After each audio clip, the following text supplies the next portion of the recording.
All right. All right. So what's up, people? This is Sub Zero 3639.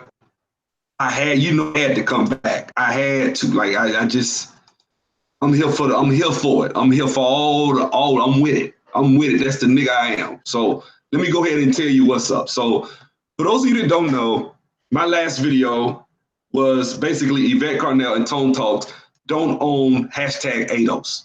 Now, when I started making the video, I specifically made the video to talk about, why I felt like we shouldn't marry any one person to this movement. And it shouldn't be that people just take one group or one person's ideology. And the reason I said this was because I saw a video where she was basically going at Dr. Claude Anderson and Boyce Watkins, basically telling them, this ain't your movement and this is my movement. No. I don't feel like one person's ideology should shape the movement.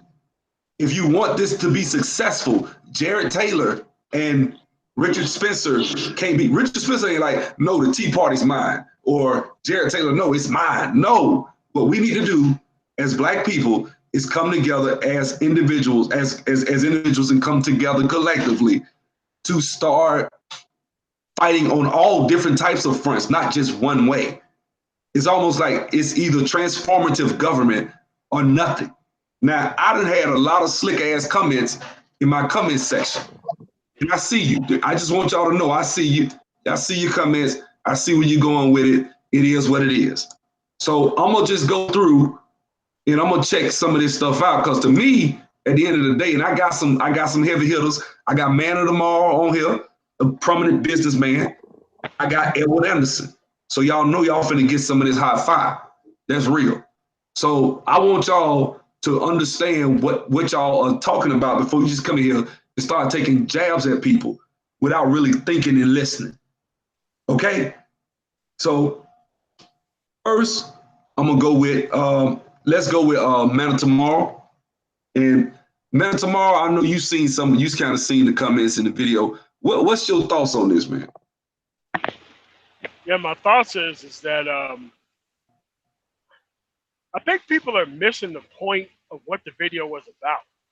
The video was clearly about, I mean, like, these people are not even Southern based. Like how can you say as a singular entity, Black person, that you own the quote unquote rights to ADOS? That's crazy. I mean, like, if anything, you're gonna need ADOS as a beacon that kind of brings people together, so that way you can fight your different fights in different areas of the country when it comes to local law enforcement, or even finding the perfect cases to actually send up to the Supreme Court, so that way you can get those things looked at. And the last thing that you need to do is to be alienating people. I mean, like, there's no way they could be like the end all be all of ADOS, and if they don't want to share their actual mantle with anybody, if anything, it needs to be spread amongst all people, because all people are affected by it. That's why it makes no sense for a singular person to say that they own it.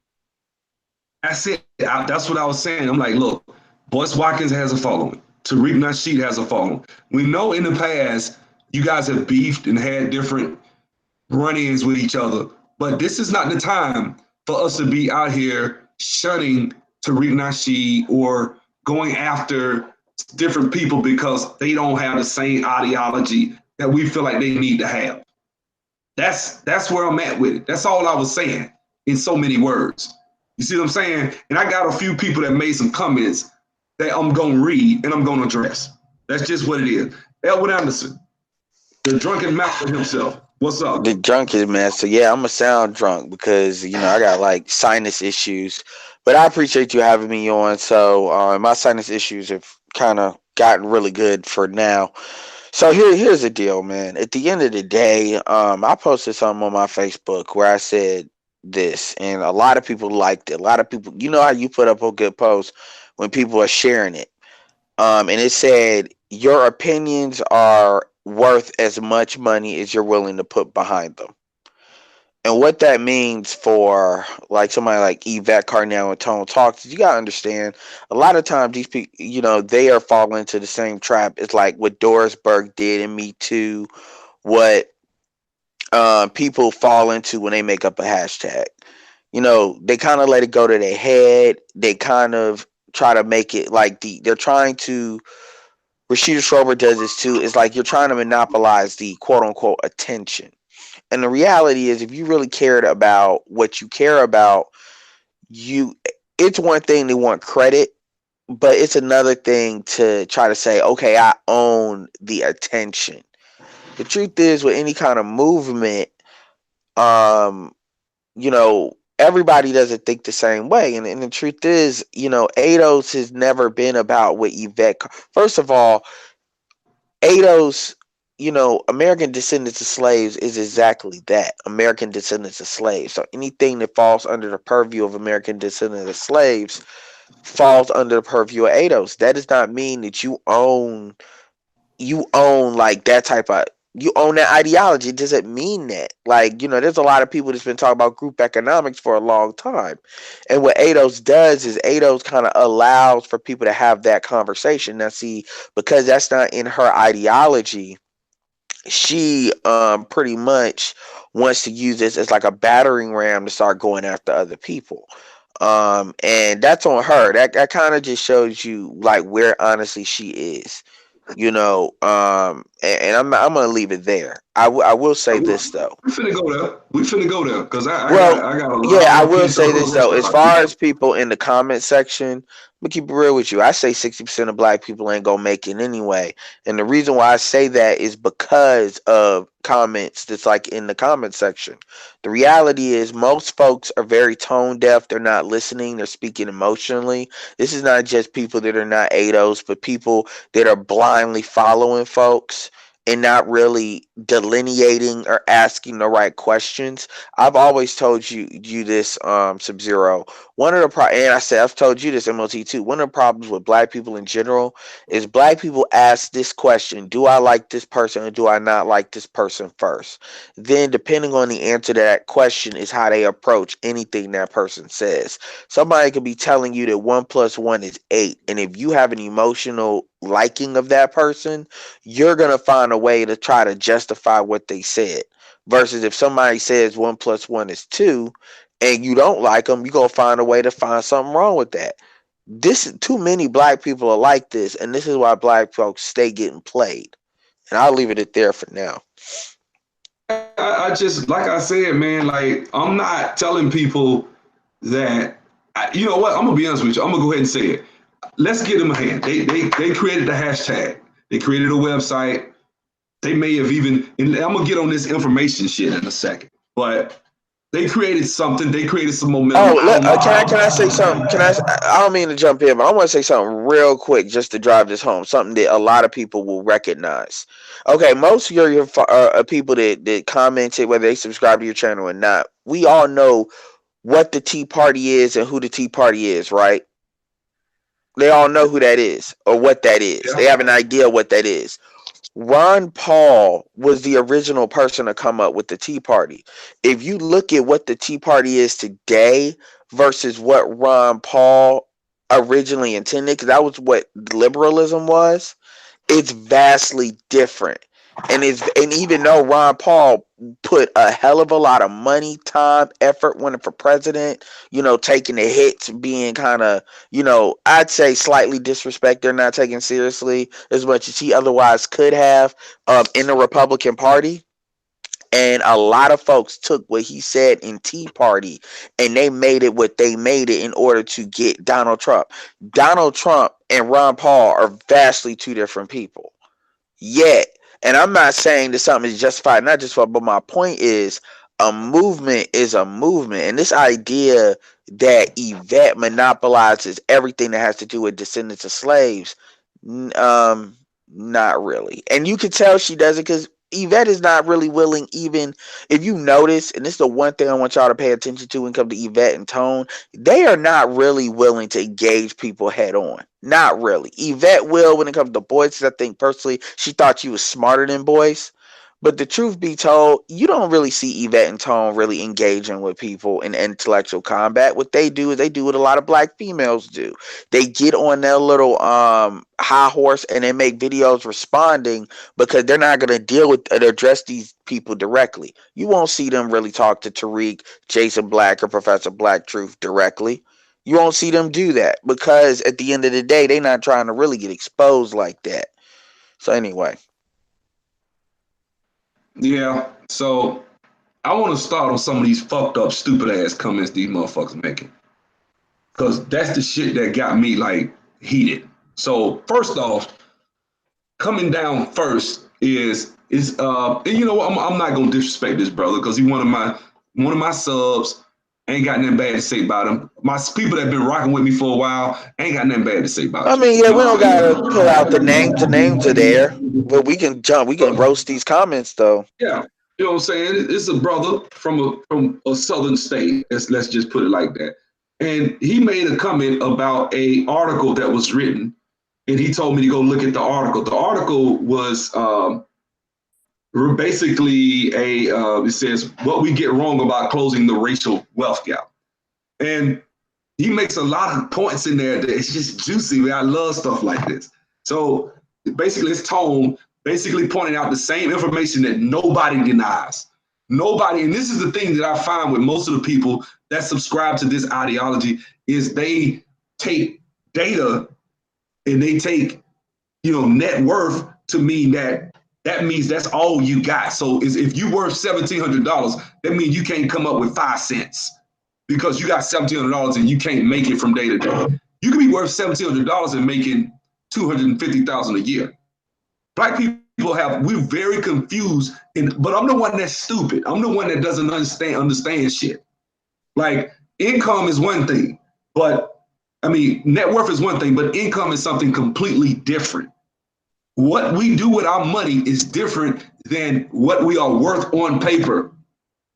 But I'm the stupid motherfucker. I'm the one that's been called dumb, stupid ass motherfuckers and this and that. So let me go ahead and show y'all what this is. Okay, so the article, I'm gonna just read it to you. I'm not gonna go through all the bullet points. I mean, everything he said. I'm just gonna tell you what the myths, quote unquote, myths are. So he says, number one, greater educational attainment or more work effort on the part of blacks will close the racial wealth gap. So he's saying that's a myth.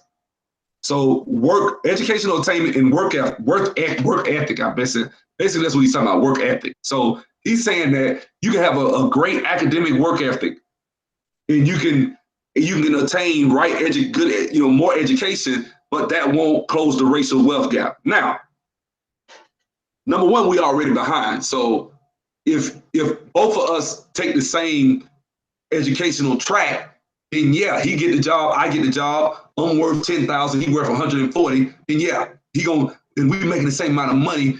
The gap might still be there. I get that, but so that part I get. But when you say something, but that's not the way it works. Usually, one of the things that black people need to understand is black people disproportionately go into lower paying fields. Black people tend to go to school because we go to get in jobs we get in degrees like sociology, psychology. These are just basic things. Sociology, psychology, what's going on, truth as I know it, and other things like that. So the problem I have with this whole situation is that when you go into fields like that, you're gonna make under a certain amount of money. Why do we do that? Let's go back to high school. The average black kid spends 30 minutes a night on homework. The average Asian spends 2 hours. Okay, 2 hours. So they're spending 4 times the amount of time that we do on homework. What is that? What's that gonna give you? Well, first of all, if you're trying to learn calculus, you damn sure gonna have to put 2 hours in a night, and you're gonna be successful. Whereas the black kid that's putting 30 minutes in, he on the phone, on the internet, he's gonna probably shy away from math. They're gonna take general math. They won't get an advanced diploma. They won't do the things they're supposed to do. And then when they go to college, they're gonna pick a major that doesn't have a lot of math electives because, quote unquote, they don't like math, which basically locks you into that lower rung of income. So you won't be able to close that gap. So when you go try to get a loan for a house, we don't get into all that. When you try to get a loan for a house, your ass is making 40,000. Your white counterpart is making 100. I'm gonna go ahead and tell some of my business. I make $70 an hour. So if I go get a loan and I'm in IT, if you working at some place, you're a school teacher making 45, I'm gonna probably be able to borrow 3 times what you borrow.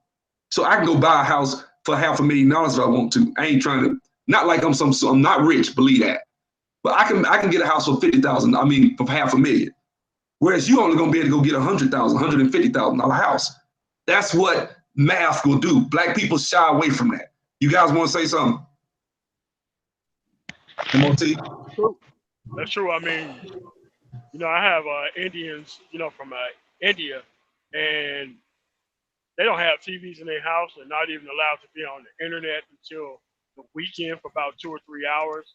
So trust me, that number is way higher than 2 hours. I mean, it's kind of like they are regimented like the military when it comes to reading, writing, and everything else.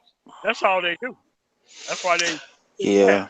I mean, you got to really ask yourself, like, if you listen to Tone, what do you honestly? Okay, let me say it this way to speak to some of the stuff that you're talking about. So what they want to tell you is if you have, I'll give you a perfect example. You want to honestly know how what they saying is bullshit. When you look at a lot of your NBA players, you could argue that your NBA players are put in a situation where they make a hell of a lot of money, for a long period of a time. I'm not even talking about right now. Let's talk about a decade ago. Yet most of your athletes, a big percentage of your athletes lose that money. Like, what they don't tell you is, and even outside of black people, what they don't tell you is a lot of Americans in general, most Americans in general, do not maintain their wealth. That's true for white people too. Like, it's, I think, only like 20%, or like Glendon Cameron said this one time, only 20% of Americans really pass their wealth down to the next generation. Now, if you look at white people as far as a collective, as far as what does white privilege give you, as far as you could be a white person without a high school diploma or just got out of prison, and you can have, in many ways, better opportunities than like a black person that has education. A lot of ways, because you got a degree doesn't mean you're going to have a job. These are different questions. And this idea that you are going to vote your way into changing that and not consolidating your power. Dr. Claude Anderson said the problem is the reason why black people are the poorest people because we have the fewest businesses. And he basically showed where we have the least amount of businesses, we move our money around the least, and as a result, we are where we are. And a lot of those are behaviors. See, where I work, we have a saying where I'm not going to change the metric, I'm going to change the behavior. And that's what you're speaking to, Sub-Zero. Because if I change the behavior, I'm going to change the outcome. And I got to tell you, that's actually been I've actually seen focusing on the behavior that somebody does, not telling them you're not doing this or doing this, but focus on the why they're doing what they're doing. And if you change that, the number quickly does change as far as the outcome. And that's what you're speaking to, Sub-Zero. And the problem is a lot of these people, they just don't want to square with that. They want to just throw everything under the bus, and they use this data as a cop-out. This is like when black females will use like these fucking surveys in order to justify. It's confirmation bias. They want to justify what they want to justify. The reality is, and I'm gonna just get right down to the point. If you listen to Yvette, Carnell, and Tone Talks, your ass is gonna be poor. And you're gonna stay poor. And you're gonna be listening to them for as long as you're gonna be listening to them. You're gonna be in the same place, and you're not gonna fucking know why. Because it's just like listening. It's just, and I hate to say, because I know you deep in the church, some Joe, but this is just like listening to a bad pastor. This is like listening to not understanding the difference between an actual wise man that's in the church and somebody that's poverty pimping. Like, if you're a black female and you're listening to a poverty pimp, you're gonna be single. because they're telling you stuff, they're feeding you stuff based on what you already want to know, and they identify that and tell you this is exactly what Tone does. I've known of Tone for years, and I've actually hit him on on YouTube quite a few, not YouTube, but Twitter. I used to. I know what Tone is about. I've heard him talk. At the end of the day, Tone believes that capitalism is really, at the end of the day, if you, Tone really does not believe in upward mobility. Tone really kind of believes that money is just given to you and it's not real. Like there is no such thing as like Oh, really hold on. consolidating anything. You going All into right, all right. something. Well, I'll just end it with this. At the end of the day, Ben, when we come to all these behaviors and habits, it doesn't matter how you explain it. Folks are always going to emotionally believe what they want to believe. And when you look at these comments are not really rising above anything more so, in my opinion, than Negro babble. They're not really well thought out comments. And you can tell by these comments that all they're doing is repeating what they heard and they're not actually learning anything and paying attention to anything. They're not. Exactly. And And as a today, result, they are where they are. So, anyway. exactly. Today I did research. I went and looked some shit up because people love to just spit out, regurgitate videos. That's what a lot of these conscious brothers do. They watch some lecture from some quote unquote scholar, and I'm not disrespecting certain people, so don't take it there. But I'm just saying they watch these people spit out stuff, and I'll be like, man, what are you talking about? Like you saying that somebody that lived in 400 BC helped somebody that lived in 2000 AD. Like it's just weird, crazy stuff.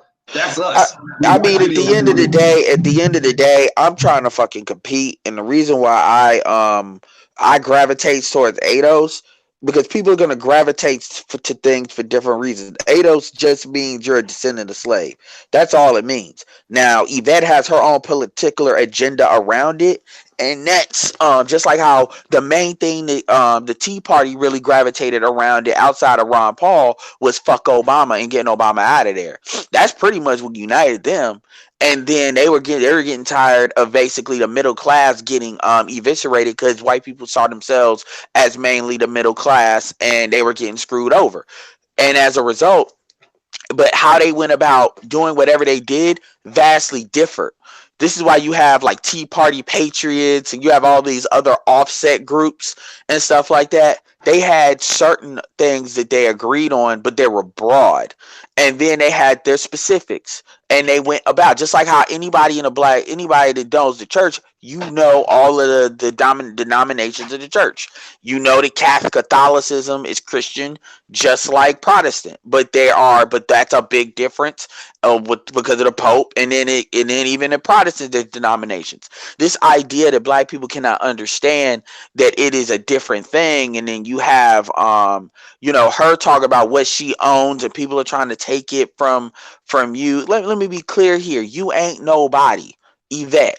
You need, if you have an agenda, you're going to ultimately have to put money behind it, and you're ultimately going to have to put work behind it. And she's built it. I've seen her view counts and stuff like that, and maybe she'll get a benefactor. But this idea that people have not been talking about group economics, and we didn't really mean African Americans. Yeah, we mean Pan Africans too, but this idea that we nobody was talking about this till she came up with it, and people are trying to bite off of her hashtag. I mean, this is like her basically trying to say, I came up with the word African American, or I came up with the word black, and everything that has to do with black I own. That's literally what she's really what she's really saying.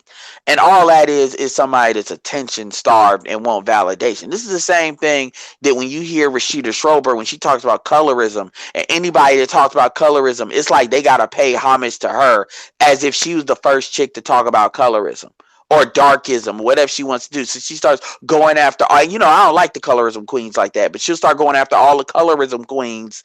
Like, even if you take somebody like a Chrissy that put together a website, that put together a following, and you know me, I'm not cool with Chrissy, but I'm just saying, she put her own work in.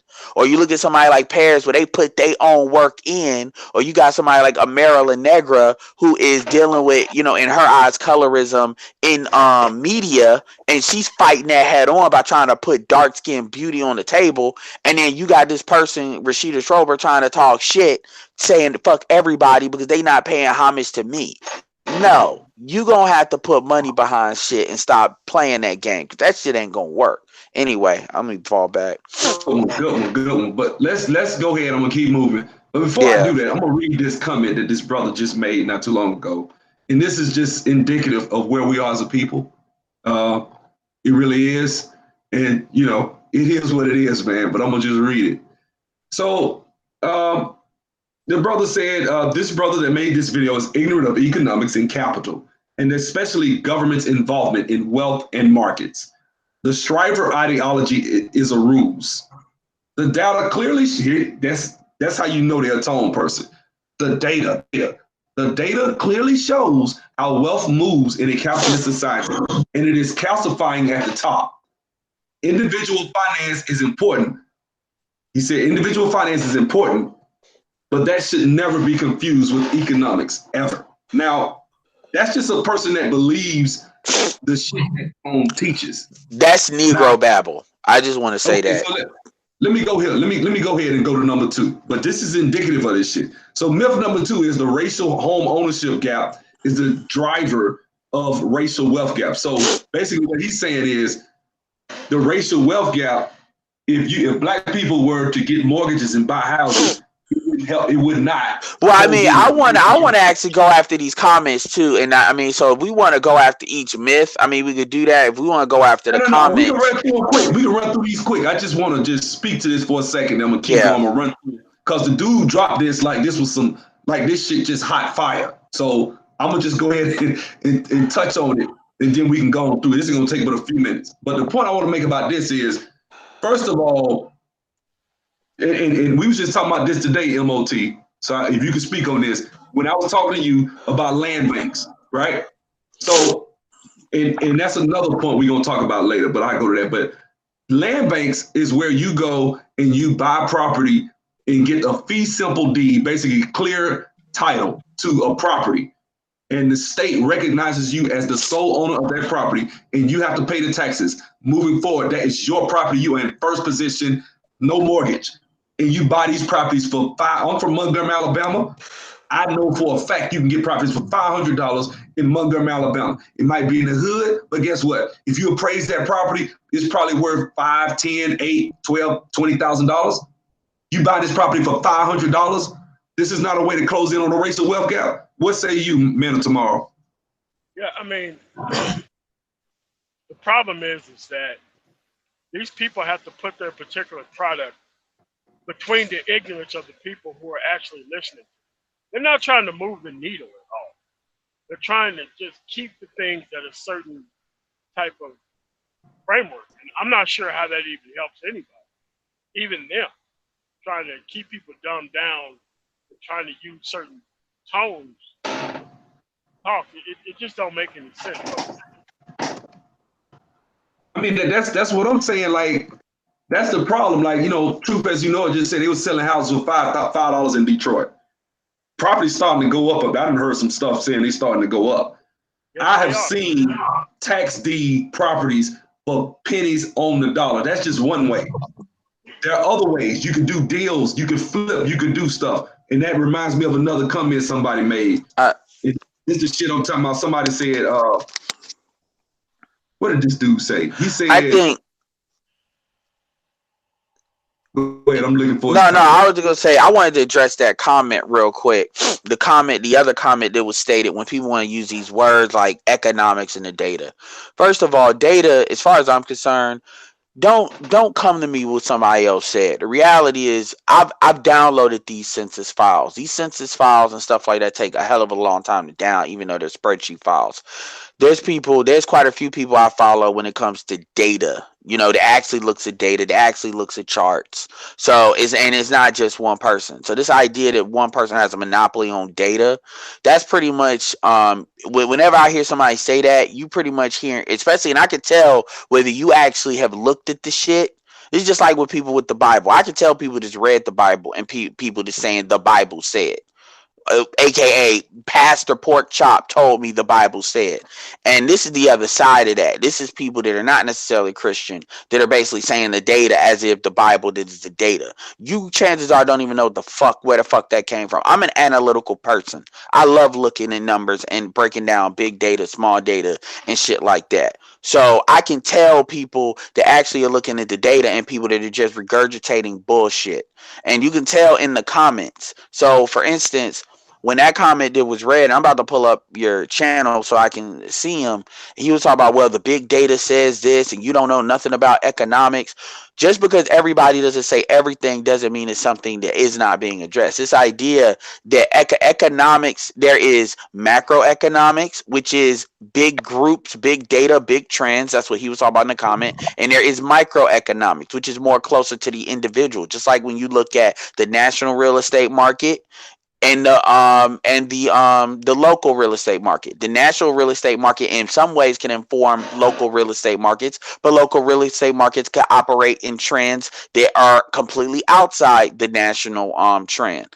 And so they're different. Just like how, for instance, I can be cool with white people individually, or certain groups of non-blacks individually, because of certain skills that I bring to the table and certain things that I do. MOT can speak to that. I know you can speak to that, Sub-Zero, but that doesn't mean that we don't have a collective problem as how black people are treated at the collective level. We're thinking in both ways. Just because we don't speak in both ways doesn't mean that those both ways not being addressed. So when you look at somebody's local economics, the reality of the situation is, you're trying to say because all black people, all African American, I'll give you a perfect example. Nigerians are one of the best. Now, I hate to say it like this, but frame this, but I'm gonna frame it. Now, you can look at Nigerians are one of the best performing groups in the United States. Now, they're about 365,000. Now, that's like saying, well, because all black people, because Nigerians are considered black, are worth 1,700. That means by definition Nigerians should be too. That's not true. Now we know that they get a lot of benefits that they don't talk about, and that they're only like some of the smartest that come over here. This is the purpose of ADOS in the first place. But this idea that my point to even making that comment is, if I were to filter for the top 30% of black people or 40% of black people, those like $1,700 numbers skyrocket up, because what's driving you down is all of the people that have no wealth versus all the people that have some wealth, all the people that have no income versus the people that have income. Do you understand that pretty much like, all the people in jail right now are being counted in those numbers?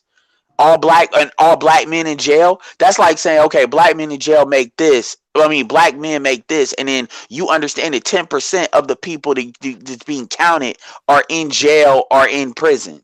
Like, that makes no sense. What you really want to do, if you care about what's really going on, is you want to filter for that. So a more reasonable explanation, this is what Tone won't tell you, is that we know about 30% of black men make $50,000 or more. We know those 30% are typically in urban environments, so we know that 50,000 doesn't go as far, because those are in places where the cost of living is relatively high.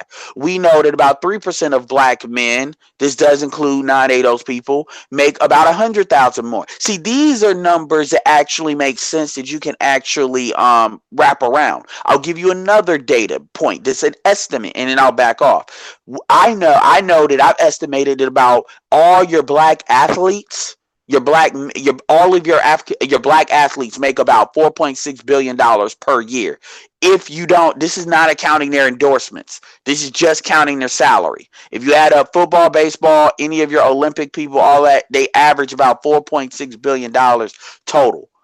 Now, see, when you understand these things, now it starts to make more sense as to, okay, what percentage of that money, let's say 1% or something like that, could be used to benefit them and their family. See, this is the data that I actually look at, because I actually want to understand. I don't want to be right. I want to be correct. And a lot of these emotional ass arguments that you all are making, just blindly caping for motherfuckers because you attention and dick riding, is not going to help you, and it's not going to help anybody around you. Anyway. Speak on it.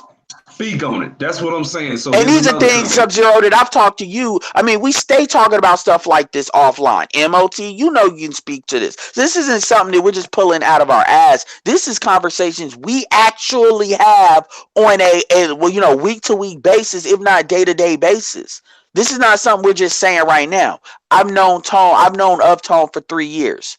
And the reality is, if Tone tell Byron Allen, somebody that Tone interviewed, has put his money on the line fighting for black people's right to get more access into the media infrastructure. And the reality is, I don't really believe that he would really appreciate Tone basically saying that what he got was because a white man gave it to him. When he came up as a comedian, Byron Allen was a comedian, and then he makes movies that ain't got black people in it because he don't. I'm not saying he has to, but because the main thing he does for black people is on TV circuit. So he's put black people on. He's fought that fight. He's somebody to actually kind of talk, you know, in the vein of a Dr. Claude Anderson, at least on the media side, because he's actually fought that fight on a legal front. Fighting against Al Sharpton, and this is where he interviewed Tone Talks when Al Sharpton was getting behind the white man and basically trying to allow the white man to pretty much use Al Sharpton as a front. This is exactly kind of what Tone and Yvette are trying to set up to be doing. They're basically trying to get you all to get behind them, so if a Kamala Harris comes through and break them off with a job or something, like a lot of your Black Lives Matter motherfuckers, then they're going to start telling you Kamala's all right. Or they're going to start sounding like Killer Mike does with Bernie Sanders. That's what they're doing. And I hope they hear this, because I'm calling it right now. That's what they're doing. Anyway. Well, let me say this. Let me say this, man. This is another comment. The boy said, this fool has to be ignorant. He's talking about buying houses and cars. These purchases are generally financed. Credit disguising poverty. Now, let me explain something. First of all, I buy all my cars cash, nigga. Number one, okay? Second of all, you got a dealer's license, but they don't know nothing about that shit. Yeah, I got a dealer's like all that shit, but I'm buying cars and selling cars, dude. I'm buying them for profit and selling them I'm buying them at a discount, doing little stuff to them and selling them for profit. That's number one. Also, that's also classic what Tone says too, as far as using credit to hide what you have. Nobody's talking about using credit, by the way. That's I wasn't even saying credit. Number two, I'm doing houses. I ain't trying to be funny. Back in 2006, I made $600,000 flipping houses. Okay, I flip houses. I did that shit full time for 6 years. I know what the fuck I'm doing. Okay, yes, I use credit sometimes, but I'm not using credit to live. I'm not consuming this shit. You stupid motherfucker. I'm not getting this shit out here and buying a house. I'm not gonna buy a $500,000 house. You can rest assured. I'm gonna live way below my means. Know what the fuck you talking about? There's a difference. If I was to finance a car, the bitch ain't gonna be over $15,000-$20,000. And I can probably, and I'm gonna pay the bitch off in probably a year or two. I'm gonna just do it for credit purposes. I wouldn't do that shit, man. People kill me like difference. There's a difference between using credit as a consumer to leverage your consumer habits. This is kind of like using credit to. This is gonna sound stupid, but it actually makes sense. It's kind of like using credit to finance a drug habit. At the end of the day, if you have a drug habit, no matter how much money you have, this is a better way. It's like using credit to finance a gambling habit. At the end of the day, gambling, even though gambling is kind of like a consumer and leverage bullshit because it tricks you into spending more and more money. The reality is, credit. Most people use, and this is not just black people. This is Americans in general, because most Americans in general over leverage. They've been taught and conditioned to use credit as a means to buy consumer products to fill in what they need, what they want, what their emotional issues. This is why you got females. I'm not trying to beat up on the women, but you got females spending like $700-$800 a fucking month. $500 a month. They ain't got the money to be doing that on hair. Putting the hair in. Hold on. Some dude just said that Byron Allen admitted that one white guy changed his life at a party one night. So he was chosen. Tone is right. Okay. What do you mean by change? What do you mean by change his life? If that was true, then Byron Allen wouldn't be legally. No, that's not what he's talking about. Number one, I'll say this. I listen to the fucking interview that Actual Tone Talks did with Byron Allen. What Byron Allen was talking about is he's talking about the good old boys network within Hollywood and within the entertainment industry, and nobody's debating that. You got 6 companies that pretty much control everything, and Netflix is like one of the new ones coming up, and they're shaking shit up. But they're not like outside. They're not revolutionary as far as outside of white control. They're just a disruptor for the new stuff. Let me say this, Miss Kawami. Let me tell you something, sister. When I see black people telling black people that financial intelligence won't benefit them, I'm gonna get a little upset. I care about black people. That's why I'm upset. So that's why you hear what you hear. You got somebody came in my comment section today and said that the average ADOS cannot afford to buy 1 share of stock. That you know how deep a level of ignorance you have to have to be able to buy zero. Let me get it out. You know how deep a level of just ignorance that you have to buy into somebody's ideology to where you don't even know that you can buy a penny stock for 5 and 6 cents, and you out here talking about the average ADOS can't buy because they work for $1,700. You talking about something completely different, and this man is leading people down the wrong path. Well, so if you see me say a few cuss words and get upset, I'm sorry, sister. That's just real. I'm the one that's being met with hostility in these comment sections, and people calling me stupid motherfuckers. I just delete the comments. I'm the one getting cussed out all day and reading it, and people coming with stupid ass arguments. So just make your argument, and that's just that. Well, April Mason, I got this from a woman, a black woman, African American woman, April Mason, and she's got a post on her Instagram, and it's a very good post, very good wisdom. What is understood doesn't need to be explained, and what that really means is, I know the difference between, I'm not even talking about her, I'm talking about in general. I know the difference between people that emotionally don't agree and they just don't want to find the logic because they just don't emotionally agree. So the logic doesn't matter. Remember what I said earlier in this conversation? I said people look to, do I like this person? And then they listen to about what they say. People make emotional buying decisions and they use logic to justify it, and use the time the logic isn't there to justify it. Because again, and I'm not trying to beat up on sisters. Well, you know what? Fuck it. You know what? I won't, because I'm not gonna be. This ain't gonna be about sisters. Let's talk about another pet peeve I got. Then this just as bad as women in their hair, and I argue this is worse. It's the niggas in their shoes. Niggas will say the same bullshit excuses that you hear women using to buy a hell of a lot of weave. Niggas will use buy they fucking shoes. They're like 200, 300. You got Yeezys that look like fucking socks, and you got niggas spending 250, 300, and that's off their initial selling run. And I can go to a store that's about 5 miles away from me right now where they got $3,000 Yeezys, and they know some motherfuckers gonna buy them. Now that's not a black owned place, but there's niggas in the fucking store. And I'm not mad at them for doing that, because at the end of the day, that's they stuff. And they were, but my point is, the problem is a lot of folks want to say what it really comes down to. Because Sub-Zero, I get it. You want to give people the good news and the good word. I'm really on the shit where most of them are going to hell anyway.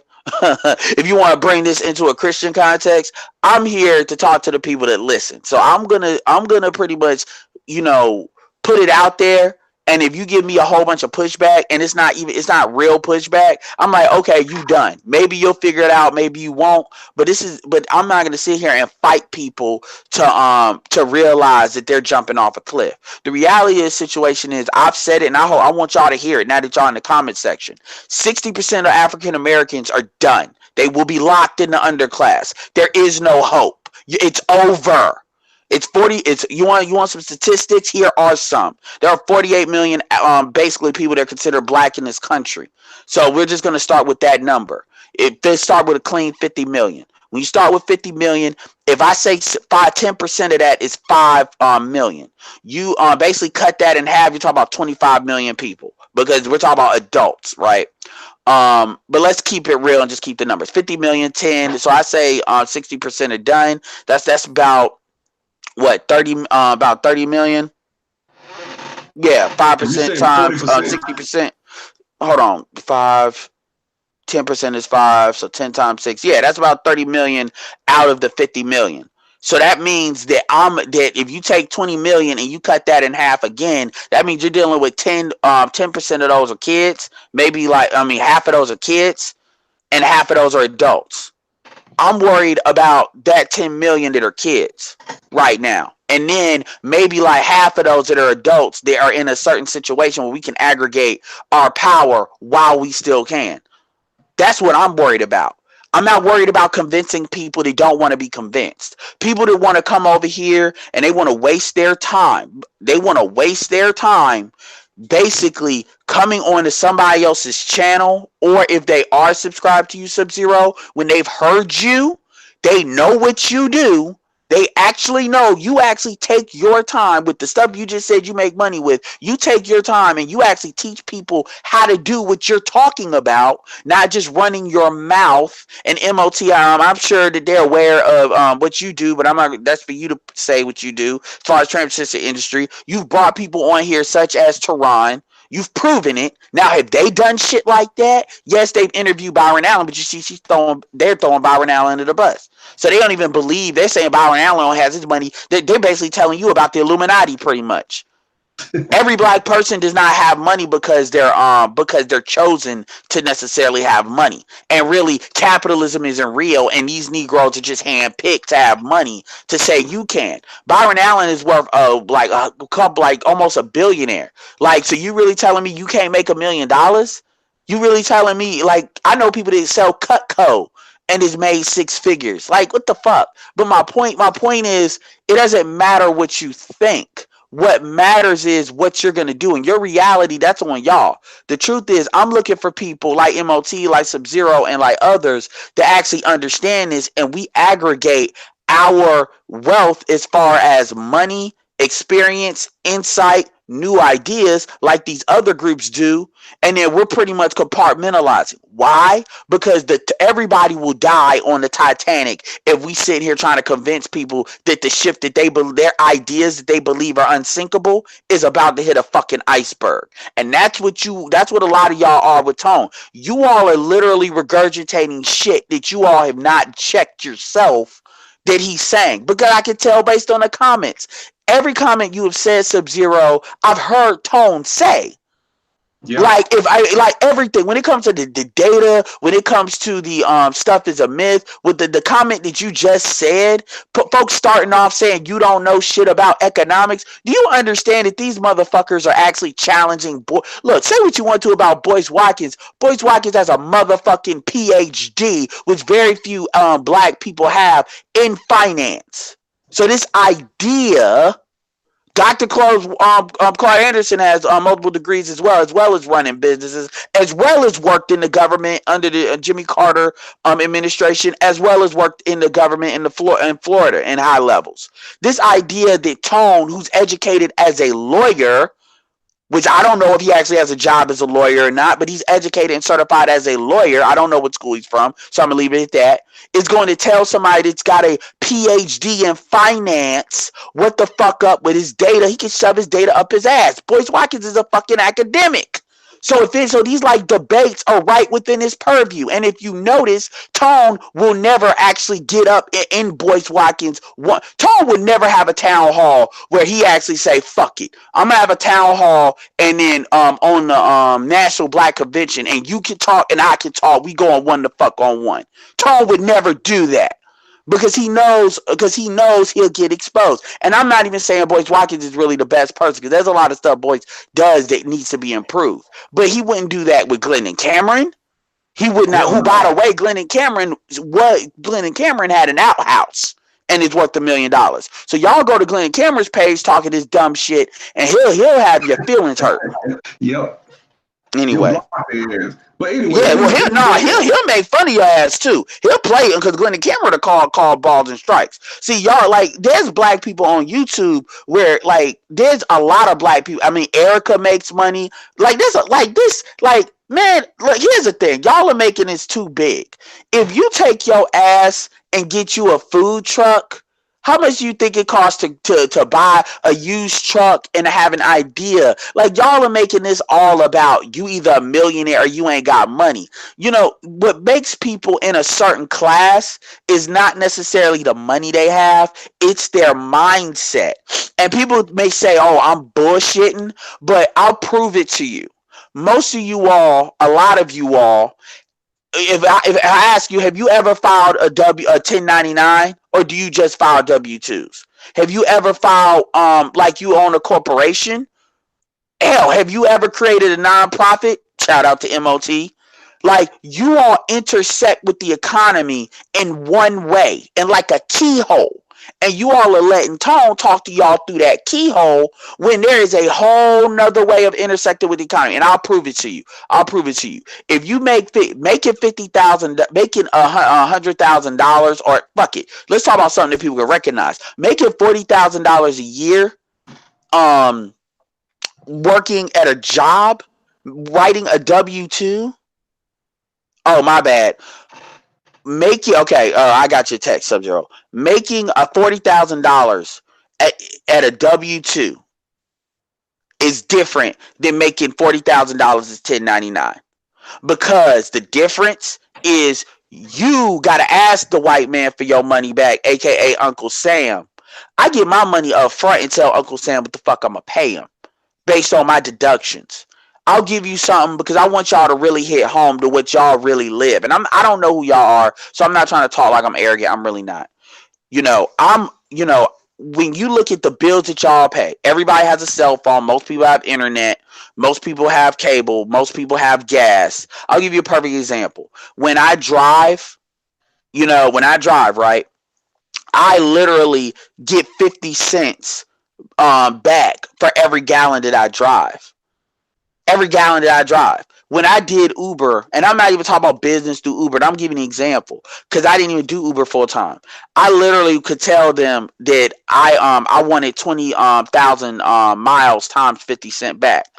So pretty much I can manipulate how much money I actually tell them I made, because technically my cable bill, technically my rent in my house because I have an office, technically my internet, technically my cell phone and my bill because it's tied to my job. I have a fucking Galaxy S8 because of what I do, not because I fucking need the phone. All these things I can deduct. And you can go to any H&R fucking block and do it. I can deduct. Hell, you don't even have to Uber full time. You could make only $3,000, $4,000, $5,000 as an Uber driver, and then that's all you did, and then be able to say, I want to file this 1099 and deduct this, and that shit would actually help you in your real job, because you would probably be able to cut your real job down. And for the 9-to-5 job that I actually work, I don't get a refund. I tell them, give me all my money back. A lot of y'all are scared to do that because y'all don't understand it's your money to begin with. See, even in the same amount of money, and we're not even now on the flip side. Here's the flip side. So everybody ain't thinking I'm selling candy and rainbows. It's harder to get a loan if you are self-employed because that income seems more volatile. So if you do have a job, then it's going to be seen as more stable. So on the flip side, they have ways that incentivize you to not deduct everything to death because you have something called net operating income. And the reality is, if you deduct all your stuff and you don't pay taxes, your net operating income is going to be fucked up and you're not going to be able to get a loan. So there's things that I literally say, okay, I could deduct this, and if they audit it, I'd be fine, but I'm not, because I need to get that number up in order to be able to get loans to leverage, because getting loans is part of accessing the economy. This is why even though you people that make street money or hood money, they don't go as far, because the real money is in your ability to leverage it. And I'm not just talking through credit cards, because credit cards is not the only way to leverage it. If you own a house, and y'all can speak to that, you've got leverage in your house. If you've got businesses and the income, the revenue that your businesses are generating, people are going to consider that with commercial loans. These are things that you. Let me keep it moving a little bit, because Anyway, my bad. I didn't mean to shut it down. I just wanted to let people know the shit goes deeper than what the fuck we're talking about now. Anyway, my bad. This shit, know what I'm saying? It's deeper than what you think. Like, people just think that this is just some Milli Vanilli shit. I'm just up here talking YouTube, been making videos. Y'all hear this country ass Alabama accent. Yo, this nigga stupid. He don't know the fuck he talking about. He ignorant. He this, he that. I sent you the link, Rich. So that's the thing. So let me go ahead and put the link in here. Fuck it. But this is the point I'm trying to make. If you come in and you overtalk, I will, I might have to mute you. So just so you know, that's the link. But let me say this. I'm gonna go to this number 3 because this is some big shit right here. MOT been quiet, so I want him to kind of jump in here. But if number 3, it says buying and banking black will close the racial wealth gap. So he's basically telling black folks that putting your money in a black bank won't help the racial wealth gap. Now, this is actually where I kind of am a little bit congruent with him, because when you put your money in a black bank can't be let you walk in front and be like, oh, what's up, soul brother? Do your little dap and give him a $100,000 loan. It don't work like that. In a black bank, they gonna have to pull your credit.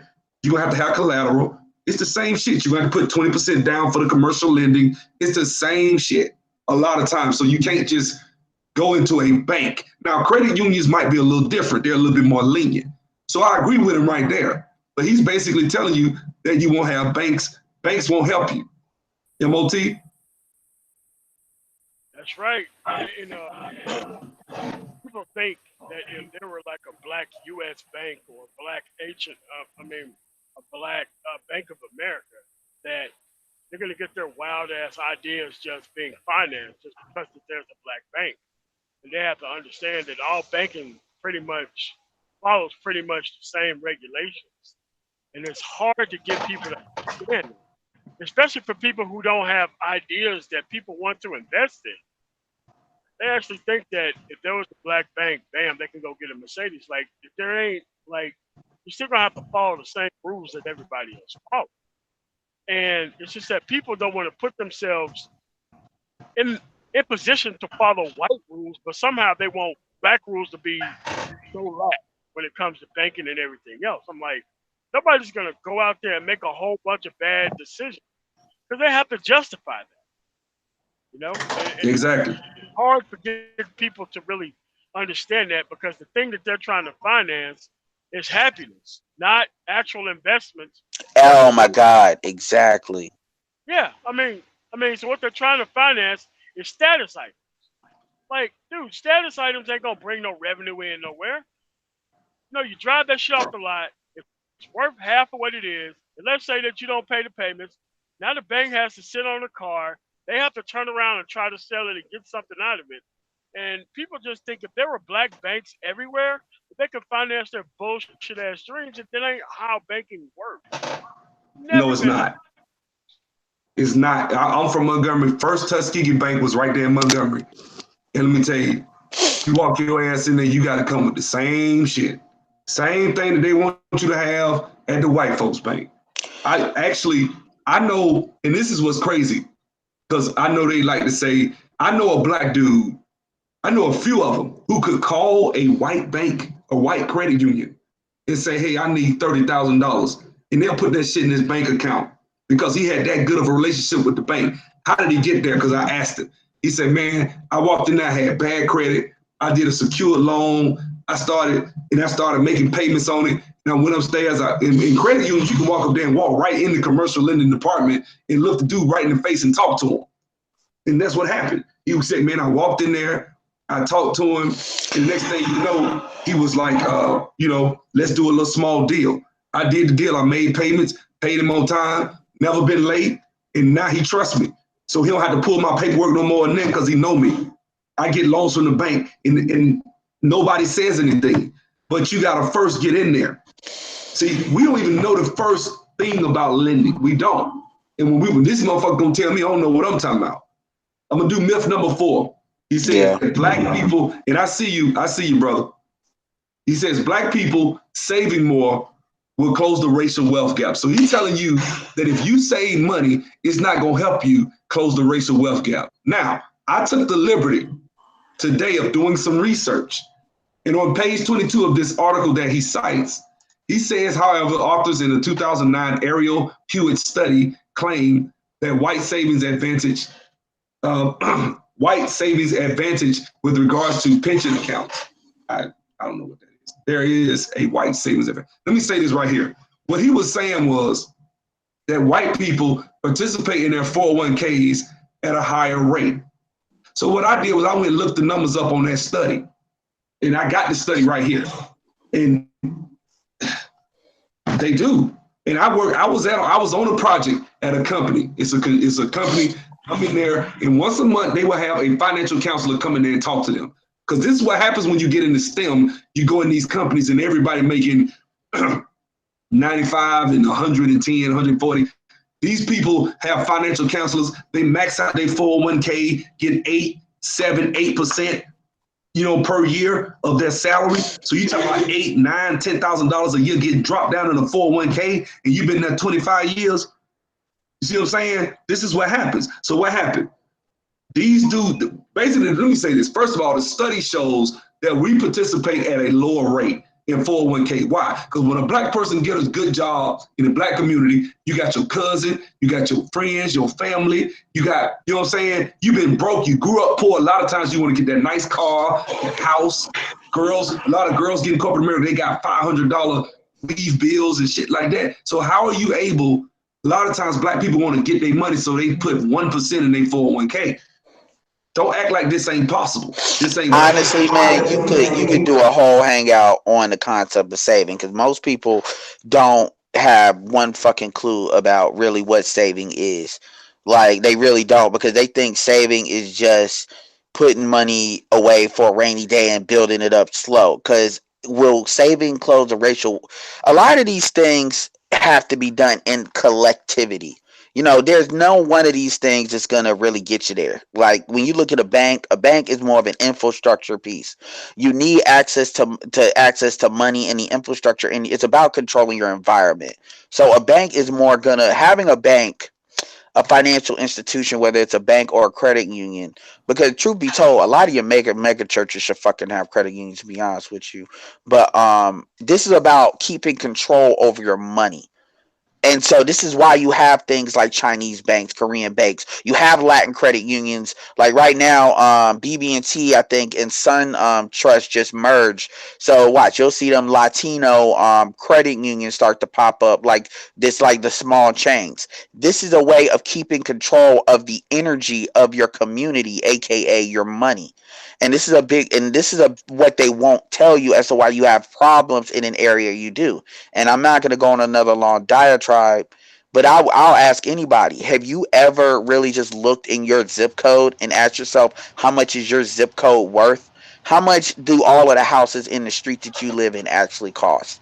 Like, because these are quantifiable numbers, and these are numbers that people pay attention to when they look at neighborhoods and they look at how to create things and plot things. We don't pay attention to this, and this is why we get gentrified like a motherfucker, because by the time we don't see it until something's already happening, and that's by the time it's too late. Anyway. Talk, what's up, homie? But yeah, so let me say this also, man, and I'm gonna let the new guy speak now. But the next point in there, he literally says in this article that it's a myth that greater financial literacy will close the racial wealth gap. He says that's a myth. Yeah, you might as well be telling me reading don't matter. So basically, somebody come in my comment section and tell me that the average ADOS can't afford penny stocks for like a penny. Like, truth is, I know it just talked about you can buy 100 shares for a dollar, and you telling me you can't even buy penny stocks? But everybody was buying Bitcoin. Like, what the, you know what? Like, I'm just in awe, man. Like, somebody cited this article, like this is some deep shit. Like, this is some real deep, like, shit. This is basically an opinion piece. That's what this is. This is my ideology, his ideology of basically scarcity and crab in the barrel ass mentality. What's up, new brother? What's your name? Ajon? Agon. What's Agon. up, y'all? I'm a fan of what's up, man? Tone is a weird speaker. What's up, y'all? What up, Rich? Tone is a weird talker. This guy, like, I remember he's talking about like how the most of the money in the black community is with the baby boomers, but black people don't have no money, and it's weird. It's like, okay, a lot of the money, so basically we do have money, so we have to find a way to siphon it and use it for something. And then it's like he stops there. He's like he's a financial hotep. Well, basically, all these hoteps are trying to get financially educated, but they don't want to do the work. So they just stay in this weird realm of the white man is beating me, so I don't want to have to do the hard lifting of maybe I have to cut a lot of things out of my life to actually be happy in the future. That's what it seems like to me. Yeah, financial education is a lot like learning to live a healthy lifestyle as far as eating right. You Exactly. know, it once you like take it seriously, like they got this new diet called like the keto diet now, and it talks about being carb adapted versus fat adapted and stuff like that. And you realize it's not so much about, yeah, you need to take your ass to the gym and do the work, but you also need to kind of re-educate yourself as far as how you consume food, portions, carbs, how the government kind of lied to you about what is good, what is bad. You start to, especially if you got like diabetes in your family, like it's kind of like that. But it's not hard. You just got to make this decision to do it. It's not something where you got to have a high IQ to do it. And it's the same thing with money. But a lot of things that make people hard is it's their relationship with money that's fucked up. And that's why when Tone says what he says, it's it's damning, because Tone like allows people to believe what they already kind of want to believe. That the stuff is so. I'm not telling you that the game is not rigged. Of course, America is rigged to a certain extent. But where I disagree with Tone is to the extent by which he's saying it. At the end of the day, people always try to debunk the fact that we bring in like $900 to like $1 trillion a year as far as what we spend. And he tries to say, oh, well, if we spent that on each other, that wouldn't affect them. That wouldn't really help us. This is what I'm about to say right now. And I'm about to fucking. That's the stupidest thing I've ever heard in my Hold on. I got you, but I'm about to give you something that you can actually use to really tear down anybody in a nice way that tries to use Tone's talking points. I watch. Give me 1 second. If the income that the black community was making was insignificant, why in the fuck every other damn race but us is in our fucking community getting wealthy? Why in the fuck is Asians and Koreans in our community selling hair and selling nails? You think they like black women? They clearly don't. As much as sisters keep getting clocked, but they selling that shit because to them that's the closest thing to selling legal dope. What, you think that the Indians like creating cheap ass motels for the thought market, renting the rooms per hour, when a lot of those people be mainly black in the communities that they're in, as far as the local motel where nefarious shit happens, most of those are owned by Indians. Over 48% of your motels, not motels in this country, are owned by Indians. My point is their long-term wealth is being built on the backs of us spending. If you look at the black community like a nation, just like how America has a trade deficit, we have the biggest trade deficit of anybody. And what another fact that I'm sure Tone agrees with, as well as Dr. Clark Anderson has said, is black people rotate their money amongst each other the least, because our money jumps out the least. Your Asians, your Jews rotated like 10 or 12 times. All the things that we talked about was how they rotate their own money as it passes from one part to the other in their own community. Well, the funny thing? I got a friend that likes Tone Talks, and for some reason, he believes that income can't build wealth. And it's like it's like what? It's like, no, the Tone is talking about how like we don't have wealth because we don't have generations of wealth. And I'm like, yo, if we have jobs and we can find ways to save money, we can build wealth. A big reason why we don't have generations of wealth, I'm gonna keep it real with you, is something simple. We don't have life insurance.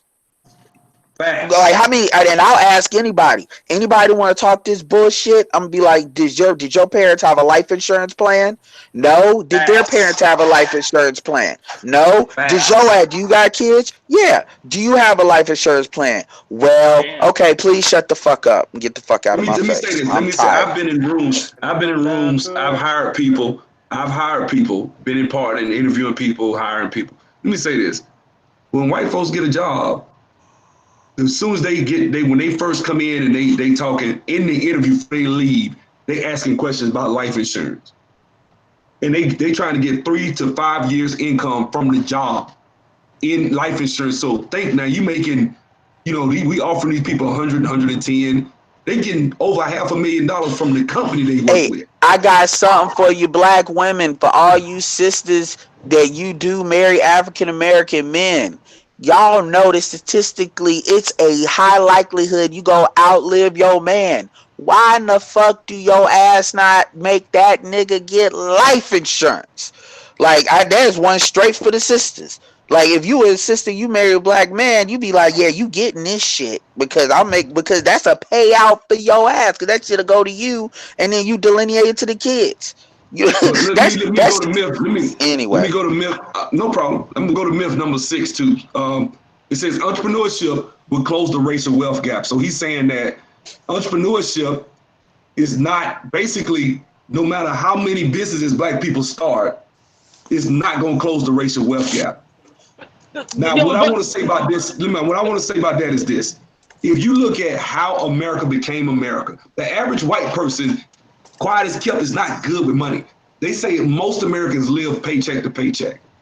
If they got a net worth on paper, it's their 401k, and it's their home. That's what it is. And if they have, but if you talking about like paycheck to paycheck, most white folks struggling. They are. Most of them paycheck. This is a known fact. Surely you've heard this. So entrepreneurs, like when America was founded in the 1800s, there was a certain group of, if you will, the vanguard group of the white community, which was the robber barons. John Rockefeller, Andrew Carnegie. These are the people that went out and created the economy that they lived in, that we have now today. So it doesn't take all white people. When they make the IQ argument, it doesn't take all white people. That's the thing. And let me say this right here as well. That number 5 myth, one of the problems I have with that is if you don't believe that financial intelligence will improve the situation of black people, then what you're really saying is that black people are inferior. Think about it. That's really what you're saying. You're saying that we are intellectually, black people are inferior to white people, because no matter how much you study money, you'll never be smart enough to figure it out. The white government daddy gotta save your ass with transformative government. Our people feel inferior. That's it. That's what I was gonna say. Our people feel think like. Yeah, but Lasha, because like Shay said, they also say that 1 point. She's talking about Tone 25 trillion dollar spending power, and she says in kind of parentheses, I don't believe there's power in consumer spending number is a myth. You're absolutely right. The problem is, it's kind of like running water. It's kind of like if you had somebody that says, I don't got water in my house, and then you walk in, I don't got water in my house, and you walk in the house and they got running water, but they don't have a stopper. So it's like they let the water run, and it's just running down the drain.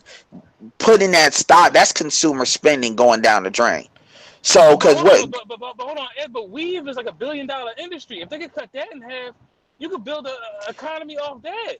Well, yeah, no, absolutely, and I'm gonna tell you, black men would be in a fucked up position if black women really did that. That's something they could compartmentalize amongst each other, because they are 95% the patron of it. I'm gonna tell you something. I ain't trying to get off topic, but that black man that came up with that like man weave bullshit, that shit where you taper the hair, have y'all seen that shit?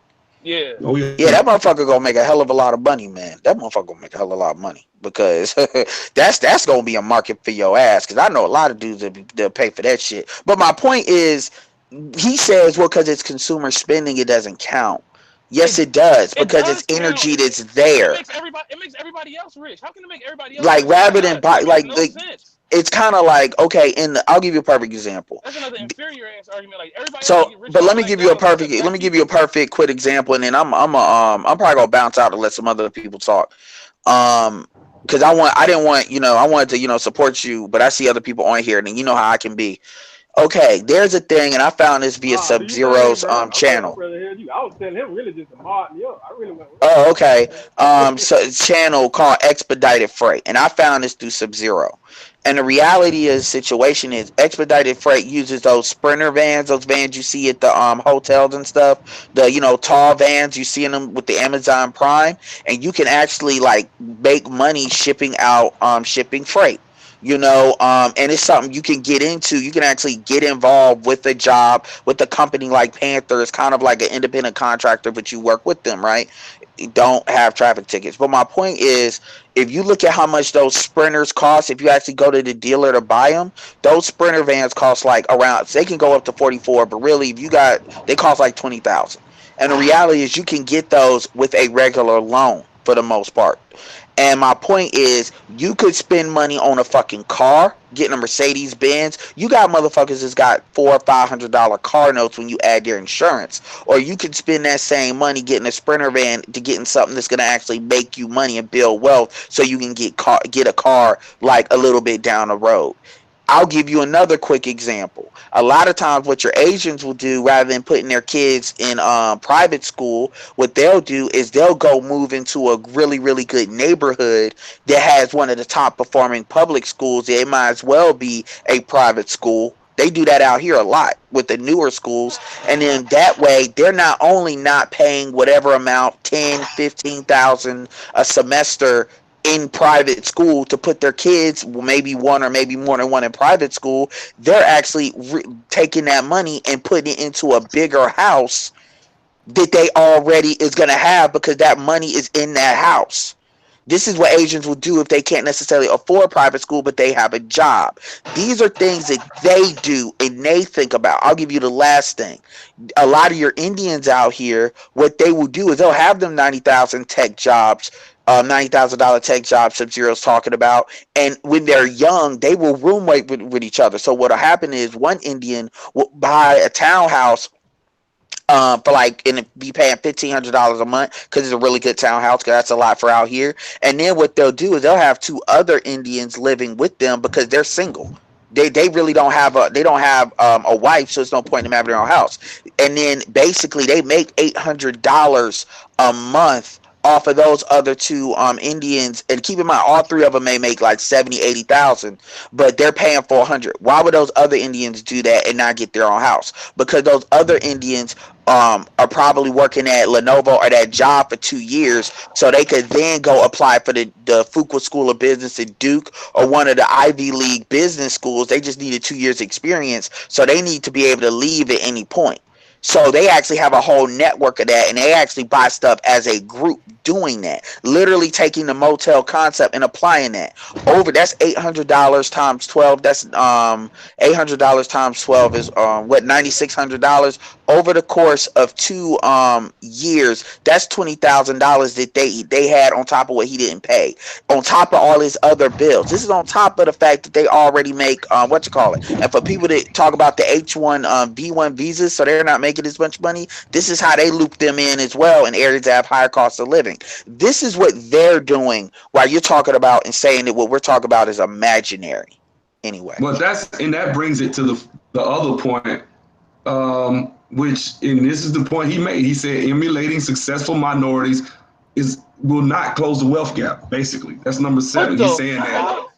He said that emulating successful minorities. So Asians spend 2 hours a night on their homework. And if you spend 2 hours a night on your homework, you are inferior, black man. You aren't intelligent enough to get an Ivy League scholarship like your African and Asian counterparts.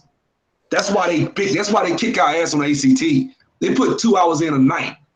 We don't do that. We do 30 minutes. Just like how they kick their ass in sports. Exactly. So somebody putting in 4 hours, 300% more of the effort that you put in, they're going to get 300% more results, which is why they get points taken off for the ACT. I work in IT, Indians take their kids at a young age and they tell them, look, you're going to go to we're going to take you to Kumon, you're going to start learning and practicing for the ACT in kindergarten. By the time they get to high school, the ACT is like breathing. They master this stuff. Sorry. Africans do it too. I'll do you one better, Sub-Zero. What do you think that little Asian kid, when you go to the Chinese place, is doing? He working on schoolwork on that damn tablet, but he also learning how to work that goddamn register. I A What? A register whole is life. so a register is pretty much like playing with a damn tablet, and a lot of y'all ain't never actually worked. I'm not talking about necessarily a register at a damn grocery store. I'm talking about those registers. See, they're understanding commerce, because when they get educated, they all don't get educated with this mindset that education is gonna save me. See, the problem with black people is black people believe that education is like this rank. We talk about education as like, if I get educated, that means I'm special. So on top of that, I'm supposed to get a good job because I have this thing called a degree. No, you can be educated and still know how to That's create a wrong. business. These are two That's wrong sides with of it. it. Yo, Well, Huh? let Yvette. me ask you this. He Yeah. came out with number 8. Number 8 says, improve soft skills and personal responsibility won't close the racial wealth gap. So if you take responsibility for your actions, black man, you still ain't gonna succeed. Yo, So Tone if is you an don't go out here and educator. have babies out of wedlock, if you do your schoolwork, if you do what you're supposed to do and accept responsibility for your actions, you try to pay, you max out your 401k, you still ain't gonna make it. It's the You know how damn much boogeyman. you know Like how this much the type black of shit people they he tell shitting you. on? God damn. He's spitting on so many black MOT, people. MOT, you been quiet, man. What you think, bro? Yeah, I think this is just a blueprint for him to stay head of whatever the hell he's ahead of forever. Because he definitely don't want black people having no damn. He definitely don't want you thinking about what other people who are doing is successful. So a lot of people do this shit in the manosphere like that. They're like, when you talk about black people, and the moment you compare them to other races, they just don't want to do that shit. But I'm like, dude, listen, man, how are you going to be like those people or even be better than them if you don't want to compete with them or even seeing what they're doing that you know? Just that people like their position within this marketplace to change. Because if black people had to change, most of these people would lose their quote unquote market share or on whatever level that they gained it through black dysfunction. There's a lot of people who want to keep that shit the way it is. And it's sad, man. Yo, you know how much black history he's spitting on by saying that shit? Yo, I live in Philly, and this is a chicken spot named Hyons.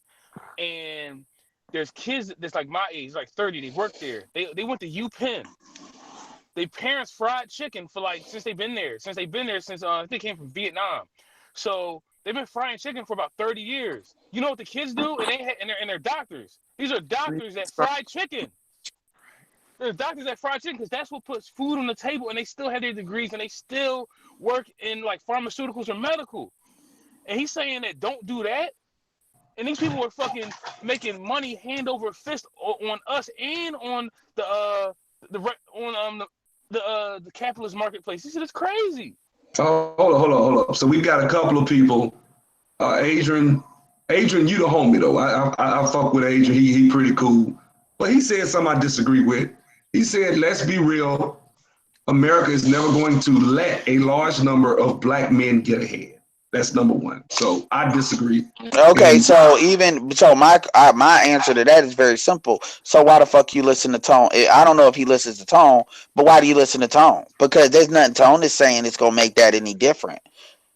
At this point, you got to ask yourself: are more black men? This is the argument as far as why black people should invest outside of America too, and we need to stop like betting Exactly. 100% on America. Now, Exactly. I do believe this is where we are, so we have to start where we are, and because the economy is set up a certain way, but we have to start planning for outside of here too, and that's an intergenerational conversation. But the question I'll ask Adrian is, do you think more black people will be successful begging the white man to give money to you, like a Bernie Sanders who's in the Democratic Party? Because the Republicans, whatever. But my point is, are you going to get Bernie further doing Sanders is that? a Jew. Bernie Sanders already told black folks Hold on. last Let me time we touch. ain't Let getting me I reparations from them. understand that, but what I'm saying is, I'm talking about from a party perspective, because it let don't me touch matter on. Bernie or Kamala, it's the same shit.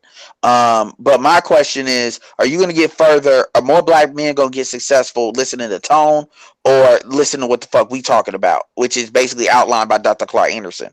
That's really what you have to What y'all ask talking about? yourself.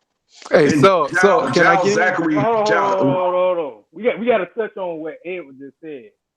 We got to remember now. This, not just a race issue. This is a class issue. every other group in this country has an interest to keep us exactly where it's going right now. You better believe every other group watching this ADOS and versus Pan Africanism, they watching this because this concerns them too. Yeah, I just Brother Adrian is right. Nobody wants to see the black man get I mean, ahead. nobody wants to see it, but nobody wants to see this. America is a hyper competitive society. So the reality is, it ain't about black people. Ain't never let nobody's never let black people do anything. Hell, they didn't really let black people get into sports. So we gotta. I mean, they didn't. They damn sure didn't let. Wait. This brother's here saying, and I wanted to get to Giles Zachary, but this brother just said, "You think reparations are worth the pain of our ancestors?" No. Nobody does. It's nothing is worth your wife being held down and they sit there and tie you down and watch them drill your wife out. I mean, what does that mean? Hold on, Edward. That nobody believes that. That's not what we're talking about. Nobody said that it's an even trade to take somebody's child and sell them off and they never see them again. That sounds like Negro babble. And I'm not trying to disrespect the brother because I don't know what he really meant. And Giles Jacobin done put this in here about 4 times. I don't really know what you mean. Could you please expound on that? Because that's kind of incoherent to me. It says, and you think signing onto a class. That's why you're supposed to mod me up. I'm supposed to be I mean, I get rid of him. I just want to know what he's trying to say. Because I don't understand that shit. That sounds like more Negro babble. Like, guys, I need y'all to read these comments out loud before y'all press enter. And yeah, that's me being an asshole, but I'm going to keep that 100. Because when you say you think reparations are worth the pain of our ancestors, getting like, number one, I'm not like reparations is not about the pain of our ancestors. Reparations is about saying that this country would not be this country without what our ancestors did. And by the way, let me keep this all the way 100. A lot of people only understand slavery. The crimes against humanity for the United States of America as follows. There's about 4. The transatlantic slave trade, which goes up to slavery, up to and including slavery. Then you've got basically Jim Crow, which is economic terrorism, which is pretty much when I say terrorism, it's not just about burning houses, burning towns down, although that happened. It was also about using the state when they created the interstate highway system in order to liquefy land using eminent domain. It's also about sundown towns. This was a coordinated assault. It wasn't just the KKK. This was a coordinated top-down assault on black business, which really paves the way for a lot of lack of financial understanding today. It destroyed our culture. So that's the second one.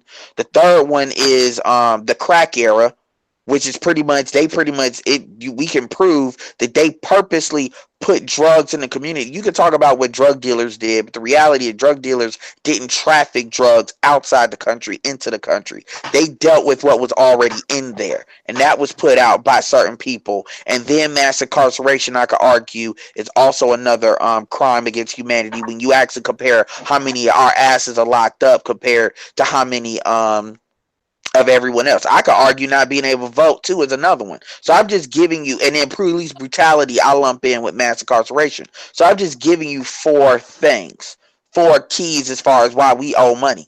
And the point is, when you look at anybody that has been done wrong, even when the Japanese were put in internment camps, because Japanese were given reparations for that as well. You look at any group. Because that this idea of is the pain worth it? We're talking about business. You're talking about emotionality. That's what you're talking about. And let me hit number 9 real quick. Number 9 is basically saying that proof, or it's saying the growing numbers of black celebrities is proves that racial wealth gap is closing. I don't believe that either. So this nigga said monetary gain can't compensate for all you stated. I mean, dude, what are you talking about? What you're saying is Negro babble. What is that? So why are you here? Like, you just somebody that wants to say something so you can be heard, but you really not saying nothing. Nobody never said that. But this is like, what are you talking about? You're not saying anything. You just, I want to say something. Monetary gain can't be compensated for all you stated. Man, go find Al Sharpton for that.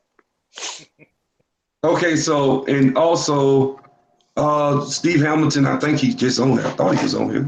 Yeah, he hopped off. I'm in, man. Can you hear me? Yeah, go ahead, bro. My bad. I know we kind of going fast, but go ahead and jump in there. No, it's all good because what I got to ask, man, it ties into what you already talked about. Shout out to Edward Anderson because he's already hitting on business. That's kind of what I'm wanting to ask you. So my question is, man, as far as like black entrepreneurship, right? I know you teach IT, right? Yeah, I do. Everybody knows that you teach IT. You're in the IT field. As far as black entrepreneurship, what would be an easier way to get into entrepreneurship and owning your own business? Either going the corporate America route, whether it be IT, whether it be sales, whether it be marketing, or going the blue collar route through trades, whether that be construction, whether that be being a mechanic. You know what I'm saying? Which would be the way? Well, let me say this. I think the easiest way to do a business, actually, you can do a business for damn near free. I mean, really, you don't need money to start a business. Like, all it is creativity. That's just real. I'm just being MOT. I respect this brother. He a hell of a businessman. So MOT could probably speak to that too, but I don't really think you technically need money. You can do bird dogs on houses, get a contract, and flip it. You got people like that you could do. So, and as far as your job, it's really just how you manage your income. So if you're making 40,000 as a mechanic, and I know a dude that works at a drink, like a bottling company. And this dude is one of the best dudes I ever seen. Shout out to my homie Cedric. One of the best dudes I ever seen is saving money. This dude he'll have 50, 60,000 in his bank account. You won't even know. So he on paper, he's worth good money because the grandmama left my house. He got 50, 60,000 in the bank. But brothers like him don't exist according to these little bullet points I'm going to. Yeah. So MOT, go ahead and jump on that. The first thing you have to do is kind of recognize what route you want to go in. Like, you have to narrow down what you want to do. And because no matter what it is that you want to narrow down, there's already an established path that you can go to. But you have to, what do you want to do? What do you enjoy doing? What can you do right now to make money? Because I tell you what, starting off, everybody ain't going to be doing what they want. I mean, I'm doing transportation now, but I started off doing database administration. That's how I made my money enough to where I could buy a couple trucks. So it has to start. And that's the thing, like Shogun MOT. So you basically do the same stuff Sub do, kind of, sort of. No, he don't punch a clock. He free. He out the rat race. I'm trying to get what I'm saying you used to be a DBA. Yeah, but that's basically almost along the same track as a database developer, right? Yeah. That's what the short answer is learn to sell. That's really the short answer. But nobody wants to sell shit. Edward Shogun G just said, what did he say? Stop talking about business when you have nothing to sell. So I didn't even see that, but that's what I'm talking about.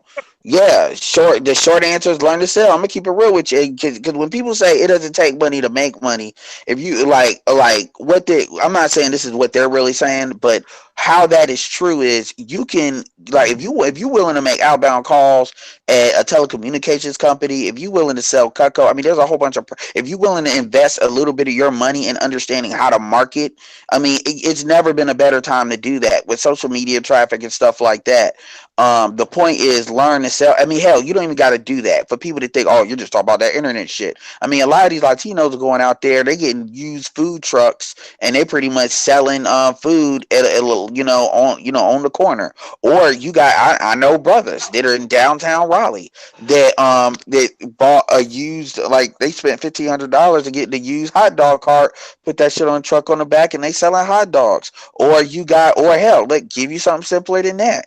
If you want to do something as simple as, if you get good at detailing cars, I mean, you need to be able to market and to be able to sell. These are like basic skills. I detailed cars for 10 years, man. I've ran businesses for years. I've been in business since '95. For myself, I had a mobile car wash. I used to ride. In Atlanta. We were the first company to take a 100-gallon water tank, bolt it down, get a pressure washing the generator, and go out and start washing cars. I But don't think yeah, I don't think I don't think it's I don't think it's finding sale necessarily. That's part of it, but I think it's finding a need. You know what I'm saying? Because well, if it's yeah, not well, whatever you're trying to sell, if it's not needed, you're not gonna sell it. that's a part. Well, I mean, I'm not gonna, because I could go into a diatribe and then I blink and I've been talking for 10 minutes. So yeah, obviously it's more to it than that. The reason why I focus on the sell part is because the reality is situation is it's easy to find a need. I mean, all you got to do is look at what people are already getting. But the thing about it is, a lot of times people don't they have their kind of mindset on sales is fucked up. See, the reason why people like to sell drugs is because they know Oh my that God. Oh people. my God. I'm Drug just gonna sellers, say bro. it. No, Drug hold on. No, sellers, no, no, bro. no, no, no, no, no. I'm just reading somebody Oh, comment talking about if you I'm a self-reliant, why ask for a handout? Man, who are these people? He won't click the link and come in. Please no. come I in, knew kid. Aaron talking about he'll pray for us. I mean, he just want attention. So being self-reliant, why look for a handout? You know what? I'm actually gonna flip that because there's a good point. Because this is gonna jump into another point. I Who want asked y'all for a to. handout though? But Who no, asked for a handout? I get that. But one thing, what I want y'all to understand is this. We are not saying, I believe in the 5 floors. I can't speak with everybody, but I do. The 5 floors is economics, then politics, then judiciary, which is your law, then your media, which is your communication, then education. The reason why economics comes before politics, because in the United States of America, you can't really do anything without politically without money. That's just real talk. You can't look at anything that was done in this country in the last 40 years that didn't have no money behind it somewhere. And people want to say, well, the civil rights movement had the black church next. And they had a lot of your black Hollywood people that funnel money below, but really with the black church. So next. My point is economics powers politics. And this is one of the biggest issues I have with Yvette and Tone is they want to pretend that economics doesn't power politics.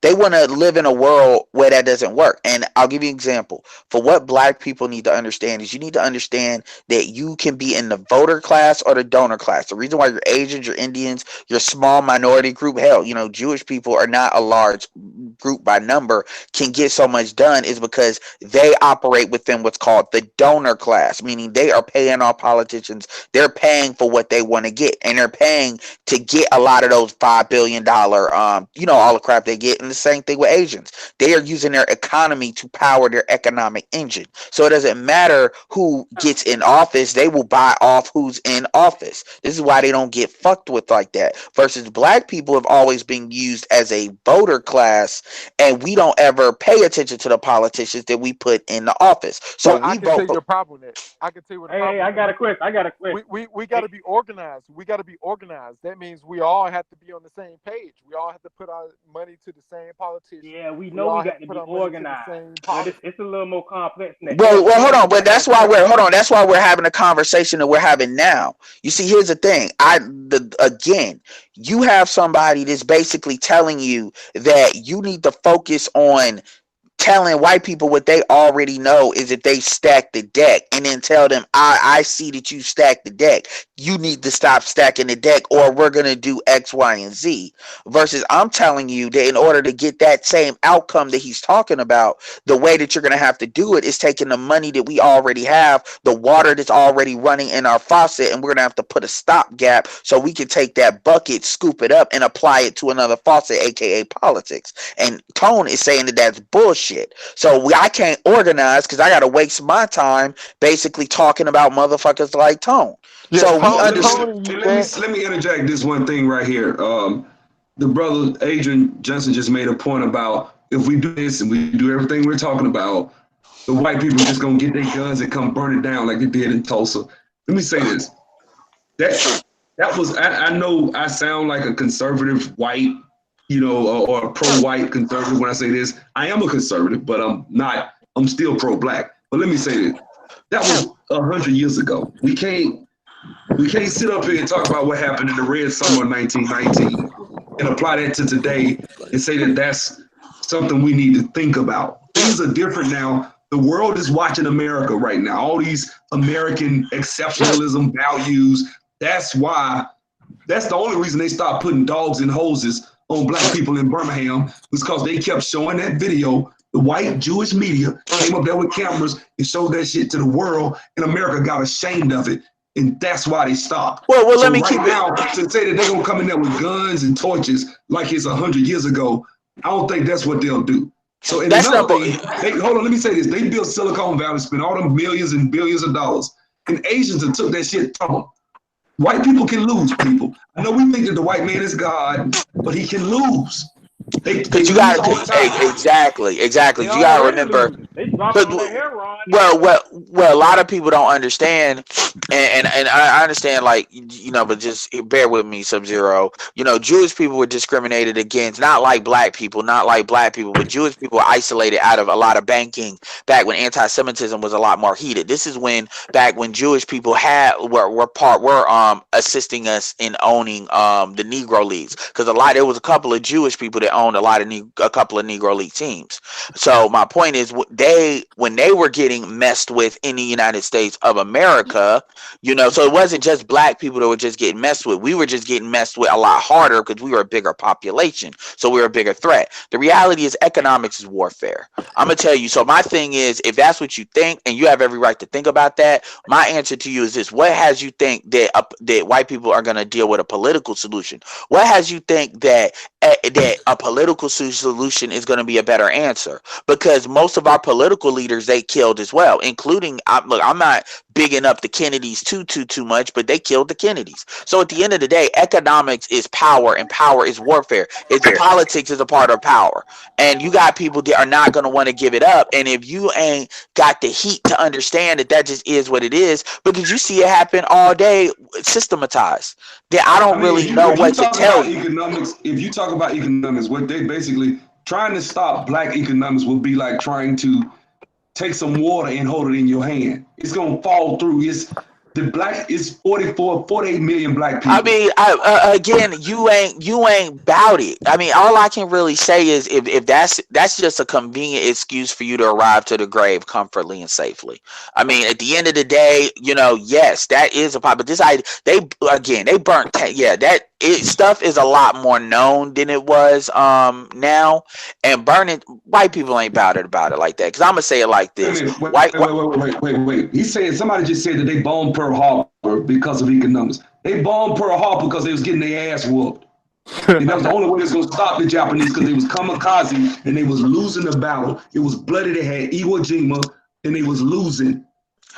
No, I get what he's trying to say, but the reality of the situation is Japan was never going to be able to sustain that, because if it wasn't America, it would have eventually been the Chinese, because they just got too many numbers on them, and they ain't got nukes to fix that. So the reality of the situation is all of this stuff intertwines, but yeah, you're right, Sub-Zero. But the thing is, again, that's Negro babble.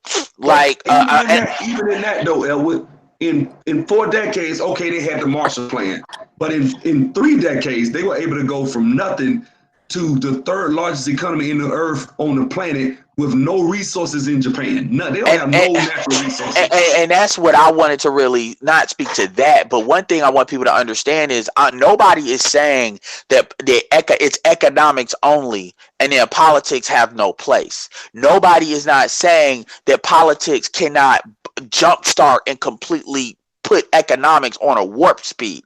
The GI Bill literally created the middle class after World War II. And one of the things that John Stewart used to call out Bill O'Reilly on, he was spot on, is how white people had Pellet Town, black people had the opposite of that, which is basically, a black man had to be out of the home, or if we got anything. It's always these caveats is used to pretty much fuck with our community. We are in a matriarchy right now, so we're dealing with a situation where, and I don't give a damn about how the women feel, and this ain't me about beating up on you, but this is the reality. Because, and you know what, this ain't even about black women. The reason why you see so much feminism out here today, how does that serve, is because that allows a Plutarch to extract money from it's easier to get money out of women than it is men. You have to get money out of men through sex. You can get money out of women just by having women buy shit based on them not feeling bad. Because women are more consumeristic than men in a Western society. So when you see all these TV shows, all this football, everything seems like it's aiming for the women. They're trying to aim for a buck they haven't gotten as much of yet, and they're also trying to aim for a buck they feel is easier to get. If you juxtapose that, that's all women. Now, if you juxtapose that in the black community, then what you see is we're in a matriarchy overall, and our women have been created it to be a buffer class. And what's happening is, hold on. You actually And speaking they to the got last control point. of politics too. You actually speaking okay, to the go last ahead. point. The Go last ahead. point of the article that the guy cited as if this is some hot fire was that the Black family disorganization is a cause of the racial wealth gap. And Tone basically says that's a myth. He's saying that not having fathers in the homes to raise their kids ain't having no effect on the wealth gap in the Black community. Bullshit. Bullshit. So There's nothing. Shout out to www.blackandmarriedwithkids.com.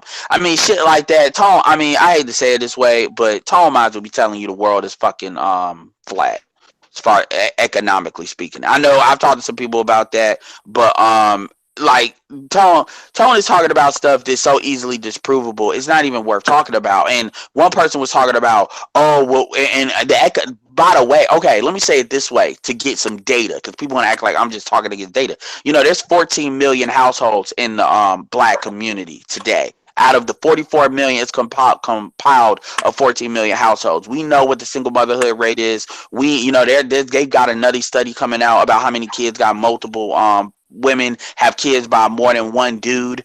All these things serve to create economic problems because they get into the efficiency of economics. By the way, who else lives like that and is doing kicking ass and taking names? You show me another group doing that. The Latins are the closest, but the Latins do aggregate their money, and the Latins don't do this to the same extent that we do. And they also have other habits that we don't have, like when people make fun of them for living in the same house or driving in the same car and shit like that. So my point is, you don't see other groups do that. And by the way, you don't see, like with white people, you don't see with white people of certain classes do that shit and still maintain their money, but you do see trailer trash do that, and you see where they are. That would shout out to dude that was talking about the heroin thing. So again, these are common sense things. So if you listen to that shit deep down, you know a lot of that shit is bullshit. You just listen to it because you in Tone's Church of Latter-day Saints and poverty. That's really what it is. And again, I keep going back to this. We know this is why I agree with reparations, but even past reparations, I'm talking like Tariq Nasheed as far as talking about tangibles. Like people saying it's got to be reparations or nothing. No, there can be tangibles. I've already said that if we were to actually go after resources in Africa so the United States can actually start securing resources for the next 100 years for this country, who would be the best emissaries to do that but us? So the reality is it makes sense for you to create institutions that will allow us to interface with Africa, that would therefore boost us up, because we are the ones that would be able to help America be able to compete with the Chinese. As far as in Africa, West Africa versus East Africa, to accelerate that. And people could agree with that or not agree with that. I just pretty much outline that as far as an America dynamic. So this gives white people an incentive to say this is what's in it for you, not just you saying you need to give this to what we're owed. But see, this is shit they're not thinking about. So my point is, I understand that there needs to be a political solution to get to where we need to get to fast. But this idea is, I cannot waste time saying I can't move until I get a solution. That's not what men do. That's what women do. And I'm not, and that's why women look for leadership. That's That's real. why So we're not moving politically, because our women got more control politically in our community. Yeah, and that's by design. Let me get some other people on. Let them speak. Yeah, absolutely. So I'm gonna hop off, man. I appreciate it. I just wanted to support you. And yeah, I'm gonna hop off, man. So anyway, all right, stay black, brother. Yeah, all right. Appreciate it. So like I said, I went through the 10 points. It was getting off now, but I just was gonna go through some of these comments with people. But I just want to say this, man. Like, as it pertains to, and shout out to the brother Digital, what's his name? I forget his name, he in here, Johnny Digital, speaking some real stuff about just basically living your life, live the best life you have, going for what you want in life, and stop believing in white supremacy to the point where it can stop you and immobilize you. It's like when you get in a cage and you ever seen a snake get fed and you drop a rat in there and he urinates and just freezes. Well, one time my homeboy dropped a rat in with his snake. That rat got so scared he attacked the snake and killed him, crushed his head.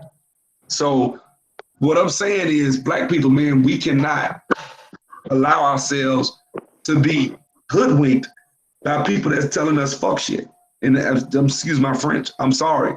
Telling black people that financial literacy won't benefit and change the condition of black people. I've never heard no dumb shit. That literally means that you are inferior.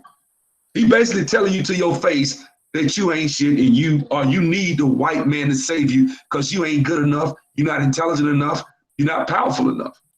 And I want other people to speak because I don't want to talk forever. So if anybody want to jump in. Well, really, I'll jump in on this real quick, just for like 2 minutes. The problem is that we don't need, we're inferior. The problem is that we just need more skills. All black people need to do is get more skills to get higher income. Like, for instance, what you're doing, what you're trying to teach in IT, or for truck drivers, people that become owner operators, where you own your own truck, you can make $200,000 a year. You essentially would be upper middle class just owning one fucking truck. I'm not sure. You know what I'm saying? You're not inferior. You're not helpless. You're not in the wind. All you need to do, you just need skills. The problem with a lot of black people, they don't have skills. They go to college for worthless ass degrees and they don't know what to do with it. That's what you need to do is you need to either get a trade or you need to degree. You need to get a degree that's going to pay money. Trade and STEM, either one. That's all that matters right now. Yeah, a trade or a STEM. You need a trade or a STEM. Once you get that, you step to the next step of the ladder where there's higher income. Once you get higher income, then you become a business owner, and then you're on a level playing field. So it's just a game you got to play. You just got to know how to play the game. I mean, that's facts, bro. That's facts, man. And I guess that's the whole thing, man. Like, I'm really disheartened. I guess I was a little upset earlier when the brother made the point. I read the video. I read the comment. We said most American descendants of slaves can't afford a share of stock when you can get them for a penny. Like, I'm dead serious. Somebody said that in the comment section. This is why this is dangerous. This is the ideology that this brother is teaching. When you adopt something like that, and you don't even know what a damn penny stock is, but you saying you can't benefit from financial literacy, they won't close the racial wealth gap. So if you don't so for those of you that don't know what a land bank is, because I said this at the beginning of the video, in Montgomery, Alabama, we have a land bank. You can literally go to this white lady, and they got a list, it's a map, and you pick the property. Now it's gonna be in the hood, but they'll sell it to you for $500. You buy that property for $500, you get it appraised, you get the fee simple deed, you don't got no mortgage, you don't got nothing, because when the state foreclose on it with a tax deed, they lose their position. So you are in first position, the state recognizes you as the fee simple owner, clean, clear title, and you can basically buy, with $5,000, you can probably buy 10 properties that's worth $10,000, $20,000 each in the hood. And you can turn around and get them all appraised, and them properties worth $200,000 on paper. That's what knowledge, that's what financial literacy can do for you. Don't listen to the wrong people. But you don't even have to get that complex with it, man. Like, again, let's say you don't want to take the investment into going to college and doing the 4 years, maybe 6 years, 8 years. You can just get a fucking trade. It's a book out there that says most of the world's millionaires are guys that are blue collar, guys that have trades, guys that are electricians that started their own business, guys that are plumbers that started their own business, guys that was in construction started their own business. It could be that simple.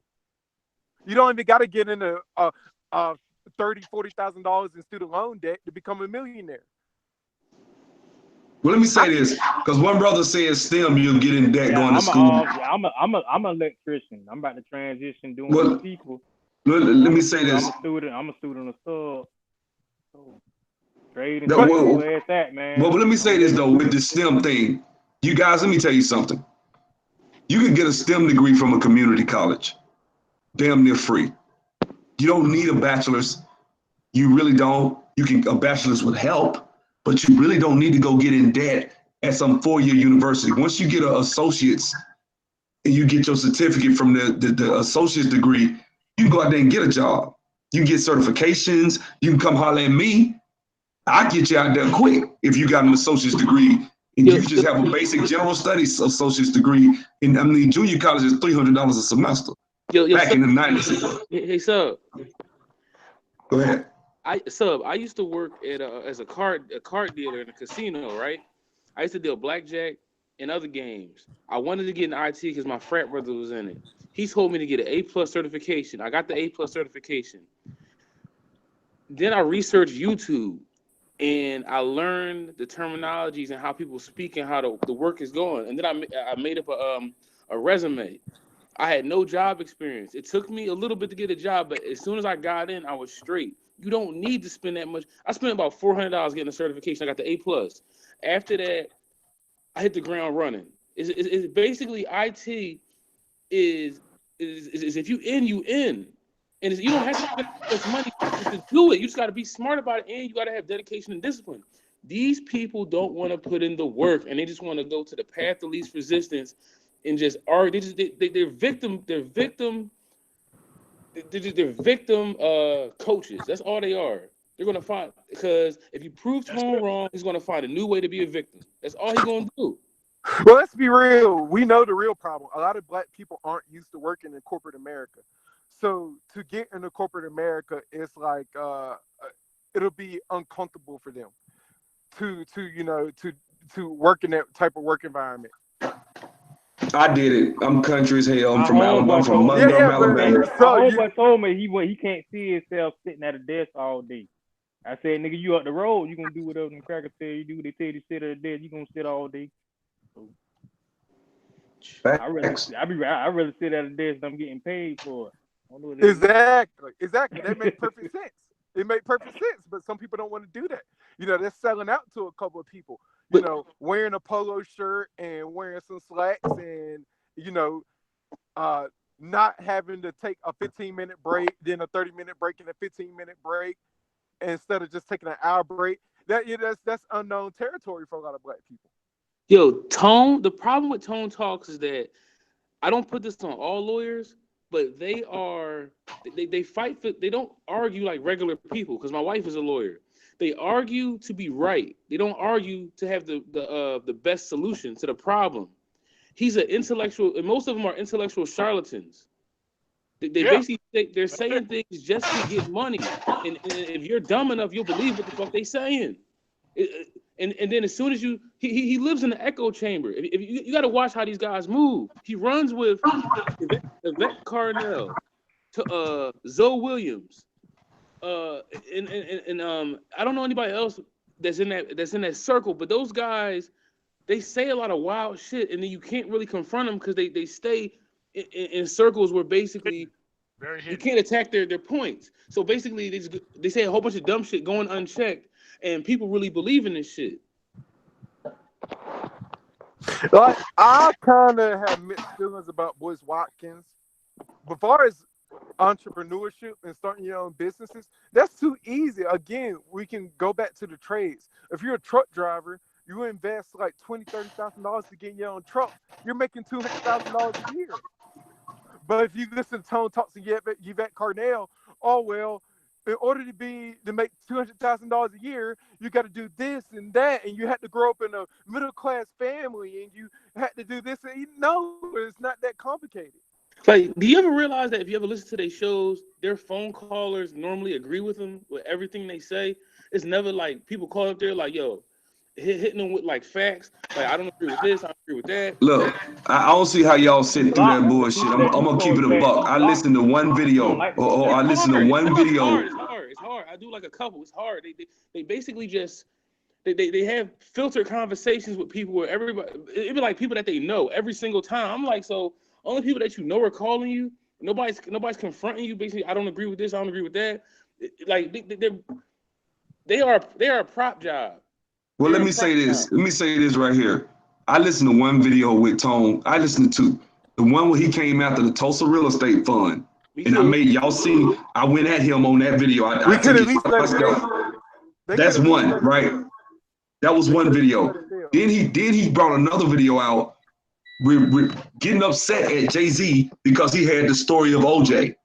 And basically said that when OJ told black folks when he said, I could have bought property in Dumbo when it was Dumbo, he was saying that Jay-Z is telling black people to go buy $1 million property in New York. He said black people can't afford $1 million property in New York. I'm like, nigga, you know damn well that wasn't what he was saying. He was saying buy cheap property. When it increases, sell it. That's what he's trying to say. And you trying to shit on this man when he was talking about buying artwork, what black people can't afford. Black people don't have a $1,700 net worth. I'm like, you say these things as facts, as if we don't have an income. As if you don't have black people out here making 100,000 and they got 2 niggas to rub together because they spending their money at the strip club. I'm in Atlanta at the Super Bowl about a good 2-3 weeks ago. These niggas came up here and they say they spent $500,000 in one night in a damn strip club. Don't tell me we ain't got no money. Yes, sir. I'm gonna drop off. I gotta get up early in the morning. All right, boy. All right, I see you. Let me tell you something about Tone Talks and Yvette Carnell, where they act like black people are just inferior and can't do something. If you're familiar with cerulean gray at all, if you're not familiar with them, I'll tell you. A way that black people can become middle class is to join the military. I know a lot of people don't like that, but this will kill all of Yvette Carnell and all the Tone Talks rhetoric that they spew. If a lot of black people join the military, because in that you get skills. You get the CDL's truck driving skills. You get the mechanic skills. You get all the skills you would need to work in the workforce. You can save some money, and then you get the GI Bill where you get out. You can go to college, and then you get the VA loan. Joining the military is like a way to become instant middle class. Well, he should be for that. You know why he should be for that? Because that's government. So he probably for that. But he would never say it. He's not about a solution. That's a solution, though, sub. He's not about solution. Yeah. He's just about bitching and complaining. No, he's about continued victimization and people not taking any action. That's his actual thing.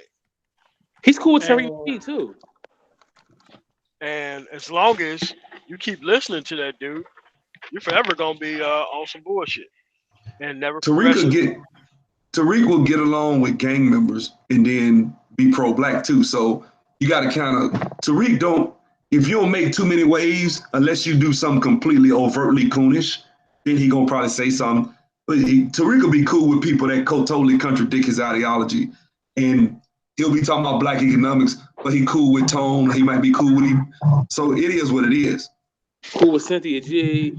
He loved melanated people. Be calling people crispy. Like he's not cool. He's not cool with Cynthia G. They go back. No, I'm saying he used to be cool with her, but he was calling. They were both calling Tommy Sotomayor crispy, but they were both talking about how they love black people. It was the weirdest contradiction that nobody called out about him, and I was like, this shit is a circus tent. Look, I got a love-hate relationship with him. He hypocritical in some ways, but he do a lot of good things.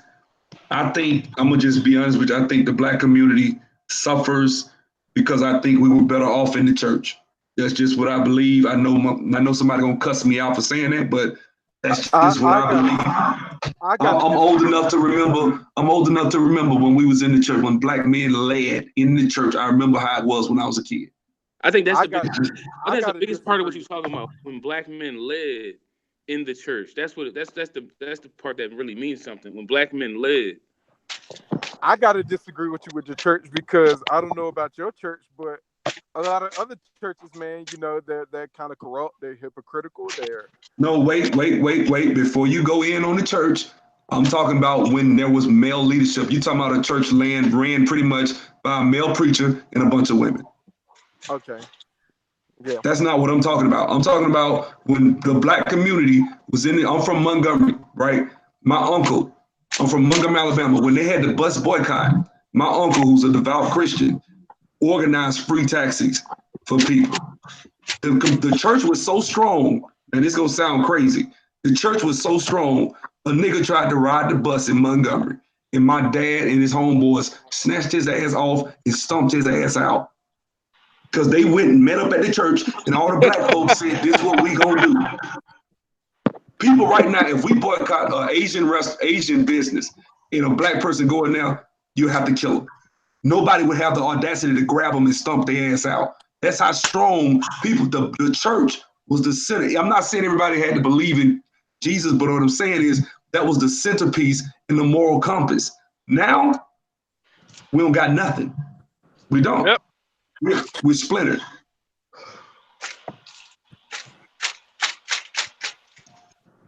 So That's I mean, you know, I grew up in the ministry. I've been in the ministry. I did college ministry. I've been all over the world sharing the gospel. I played ball overseas. So I don't hate the church, but I see the flaws.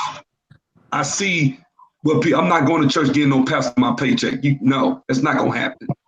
But I get it. I get why people are upset.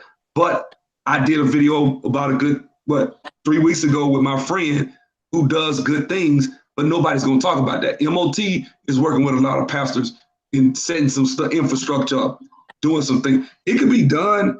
It is what it is. But the church is the only one that technically has done something that we can point to.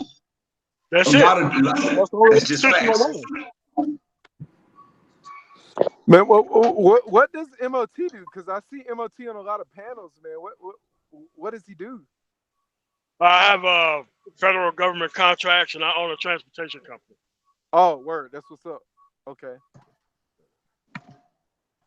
Yeah. MOT, that dude. Okay. How do you get contracts? How do you get contracts? It's a process. I'm a disabled veteran, so it's obviously easy for me, and I'm also a minority, so I don't have to compete for contracts. But he knows how to get. He's doing 8A certification and stuff like that. Like let me say this too, because me and MOT was talking about this. MOT said this. I thought this was a beautiful point. If let's say we do get some government program, and we only do government, because I heard the sister Lachey talking about this a minute ago. If we only do government programs, right, black people are economically ignorant, right, because we're not there. So what'll happen is they'll give you this program, we won't take advantage of it, because right now, quiet is kept. There are a lot of SBA programs in minority black-owned business stuff that you can do with the federal government right now to get contracts. We don't even take advantage of it. Speak on it. Speak on it, MOT. I mean, all 50 states have non-competitive programs that you can sign up for. That's why I had to, rearrange things so that way I can qualify for the program and then turn around and file an amended return so I get the certification. So that way I could be able to just spread out in 50 states and just drop down. I mean, because once you get the contract, it's just a matter of starting it at that point. But, once you get the contract, it's pretty much over. And there's a lot of people who's actually looking for these types of, partnerships and stuff like that. But I'm not trying to partnership. I'm trying to have the contract. Ain't nobody pay me $100,000 when they make $400 or $500 million a year off of my name. Like, no, I'm not doing that. Right. Yeah. So once I get in the fence, once I get in, because I'm gonna need an army of people to help with that. So that's why it's good for me that I'm gonna get in, so that way I can put up the money to hire a whole bunch of people. So that's what I'm trying to do now. So. Well, I'm gonna say this too, man. Well, one thing, man. I know a guy in Montgomery. Montgomery is the armed forces hub for IT. And I know a black contractor in Montgomery who drives a convertible Bentley.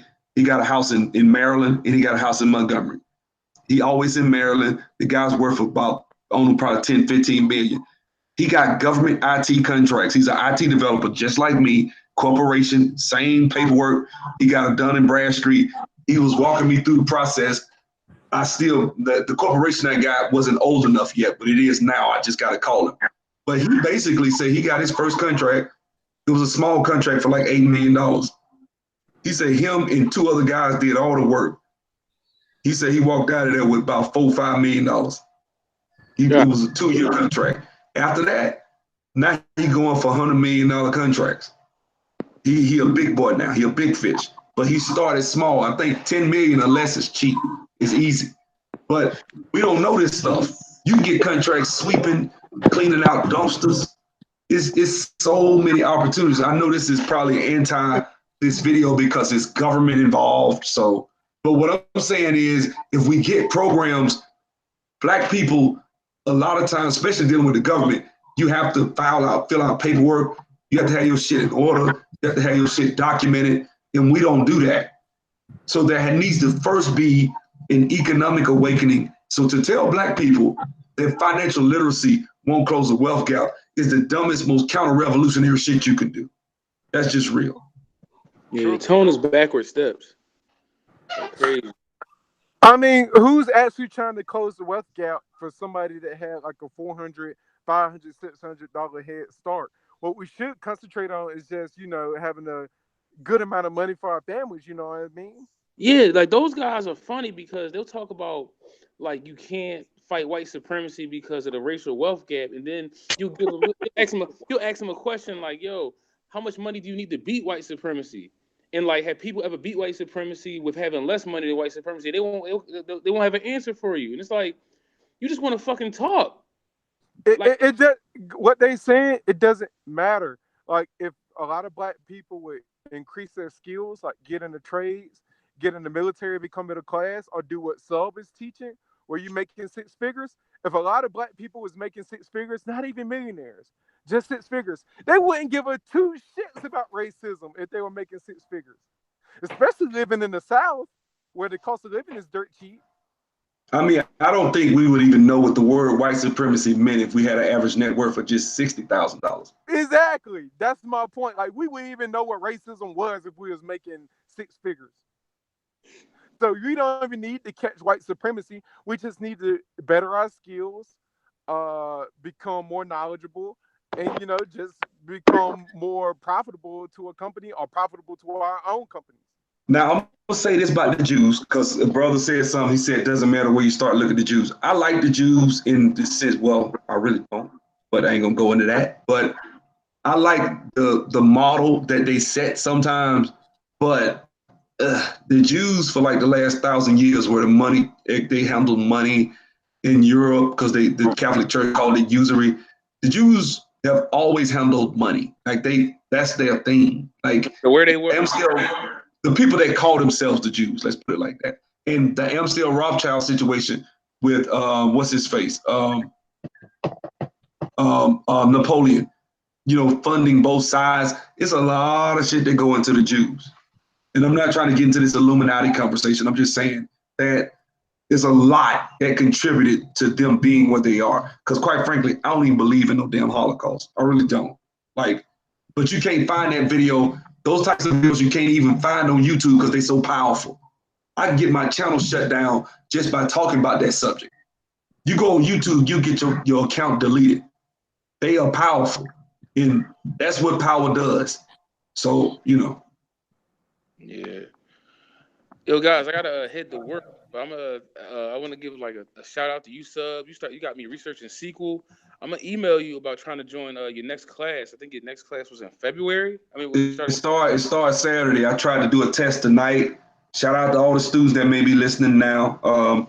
It starts Saturday. Send me my email. I sent out a bunch of emails and it blocked it for some reason. So I'm gonna have to be careful. I'm gonna have to reach out to Google and GoToMeeting. I might have to try a new type platform or set up a new email. I'll figure it out. But I just want y'all to stay focused, man. Stay in the game. Everybody that's listening. You know what I'm saying? Anybody else got some stuff they want to say? Yo, shout out to MOT. Yo, MOT. I need a video every week from you, man. Yo, you like the big brother that talks to you slow but be dropping bombs on you. Yo, I call him at least every 2 days. I'm on the phone with him for something. You see how I'm trying to pull information out of him, man. I could do a whole interview. I could do a whole interview video with MOT, man. Yo, Like, cool. yo, what made MOT legendary was when he told that story about his cousin getting stomped out, and his cousin said, "You a bitch because you left me getting stomped out." And he said, "Yo, cuz bitches get stomped out." I was done. I was done when I heard that shit. But I'm gonna holler at y'all later. All right. So, All right, later. like I say, man, this opportunity, like I said, I am for the ADOS movement. I am for us aggregating. And quite frankly, I'm going to be honest, is all this shit we done said, I'm going to tell the truth. I think we need them. We need Yvette and Tone because they will put pressure on government. And we need that. I'm not saying we don't need pressure on government. That's not what we were saying. I'm just saying you don't need to be the leader telling people that financial literacy won't benefit Black people. Well, we need both. We need not only financial literacy, not only business knowledge, not only business acumen. We need government too, because they go hand in hand. Without one, you can't necessarily have the other. And that's it. I mean, I don't see how people can say that you don't need financial literacy, that you almost just basically telling us that we are inferior when you say we don't. No matter how much knowledge we get, on a lot of fronts, man. It's gonna need to be fought on a lot of fronts, and we don't need to be dis. That's it. That's it. Every front that is possible need to be all hands on deck. I don't see what dismissing certain people would do. I just don't. I just don't get the overall strategic value of that. I just don't. Well, I think I'm gonna put it like this. It's an African proverb that says, if there's no enemy within, the enemy from without need not be feared. So if we come together, the government, white supremacy, whatever, they don't have to change a damn thing. We will be unstoppable. Because quite frankly, we are the wealthiest Black people on the face of the earth. And I know people are talking about consumption is a weakness, but let's be honest. I mean, we are like the 8th largest economy if we were a country. We'd be like 15th or something like that. African Americans. So we are leaders, whether we want to be or not. And a lot of this stuff I'm saying to some of my Caribbean and African subs, this will benefit you at the end of the day. If we become economically viable and empowered, this will benefit Africa and the Caribbean. Because you best believe we're going to put some money in behind the Caribbeans getting reparations too, because they're the descendants of slaves just like we are. And so they deserve it too. And not to attack Yvette, Carnell, and Tone Talks, but we don't got to compare ourselves to Bill Gates and Donald Trump and fucking billionaires. All we really got to do to get accomplished to have financial success is just making a decent amount of money, which is 6 figures, maybe even 80,000, and we can get a lot done as a group collectively if all of us make $80,000 a year, and that's it. My goal by Christmas is to have placed over $1 million worth of income for brothers through my course and sisters. So that's my job. That's what I'm thinking. Like if I can get people to touch $1 million, I feel like I did something. You know what I'm saying? Because I put that much energy and effort out there. I want to change people's lives with this course I'm teaching. I'm gonna teach you what I can. I'm getting a little bit more confident with it. But at the end of the day, I think 9 times out of 10, it's just about paying it forward, man. You know what I'm saying? And making sure that the next person. That's why when I make videos about being a stepdad, or I make videos about, and I'm not a stepdad, but what I'm saying is I don't shun people for being stepfathers. I don't shun people for mentoring children. Because like Edward talked about, the children are the ones we ought to be concerned about. And a child has nothing to do with how they got here. So if I see a child and I can help them in any way, I do. If I could, I don't shun a guy for being a stepdad, because to me, I do not, let me fix that before I get dogged out. What I'm saying is, if you are a stepfather and you are getting treated with respect and dignity, and you're not getting disrespected by the kids, raising a child is an opportunity to affect the world. Because if you, for example, if you are a stepdad to the future president, if you are Barack Obama's stepdad, let's just say hypothetically, what you gonna tell him? Because if he in my face, I'm gonna tell him, look, we need reparations. We need to be treated right by these police. We need, you know, it's gonna be certain things I'm gonna instill. If you knew that the person that you was raising was gonna be the next president, was gonna be president one day, you would look at it way differently. So, and I think that children are boundless opportunity, boundless energy. That's how I feel. I got a 3-year-old. That boy don't never stop moving. You know what I'm saying? A child would do what they like arrows, man. You can aim them in a certain direction, and that's what it is. Like you can aim a child in the direction of football, basketball, or the dope game. I know I got homeboys that was superstars in the dope game. I knew when we was 10 years old, he didn't have no choice. His mama was a crackhead, daddy was in jail, and his mama was trying to teach him how to sell drugs, sitting up there showing him how to make rocks. Like, I'm sitting right there watching like, damn, this nigga here could, and he probably a damn math whiz, could have been somebody. You know what I'm saying? But after a while, it's a lost cause. I do agree with MOT. After a while, you wasting your time trying to talk to dudes like that. So we need more people if you can help it. I'm not saying deter or change the trajectory of your life to do that, but I do believe if you can at all make it possible, help the next generation. It's high IQ people like MOT and some of these brothers on here, Elwood, we need kids. I think we do need to reproduce. I think high IQ, good, positive people that are really trying. There was always hope for the black community as long as black men are sleeping with black women and having kids. That I believe that if there's always going to be hope if there's black children being born. Because as long as we got somebody to teach, and these videos are recorded, so technology is going to get to a point where even if they don't have it, they can go on YouTube and find the knowledge. Because we without excuse this time. We really are. The problem is higher IQ males got to find higher IQ females.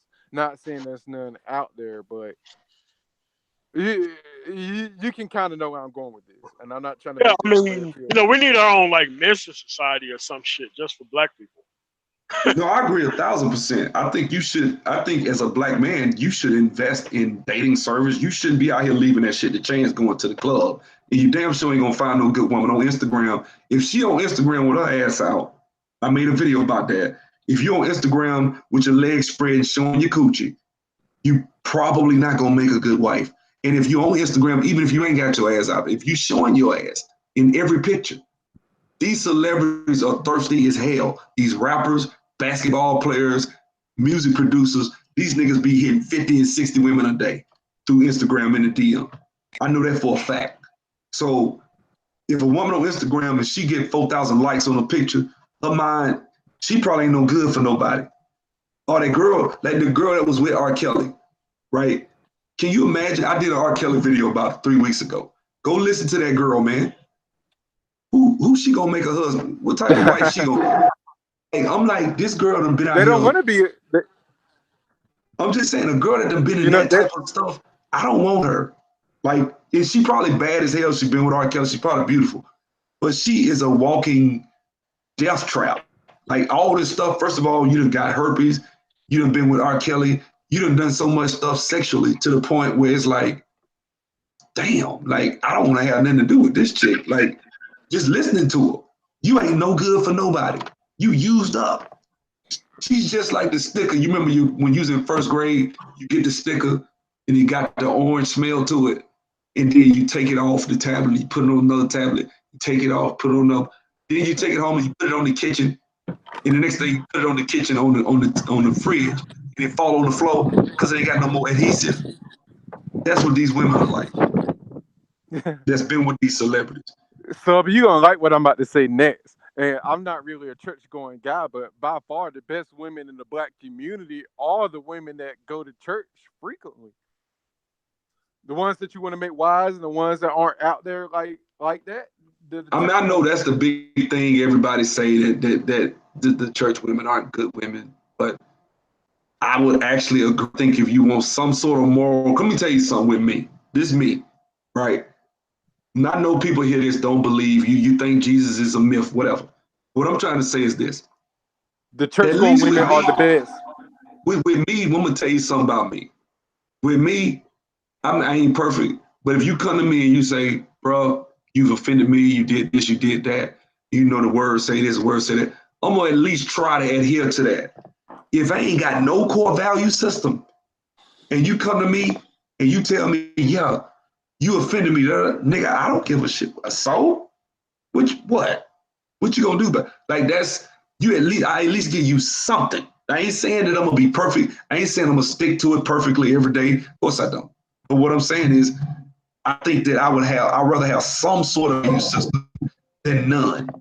And that's dangerous when you don't have one with a lot of people. You just don't.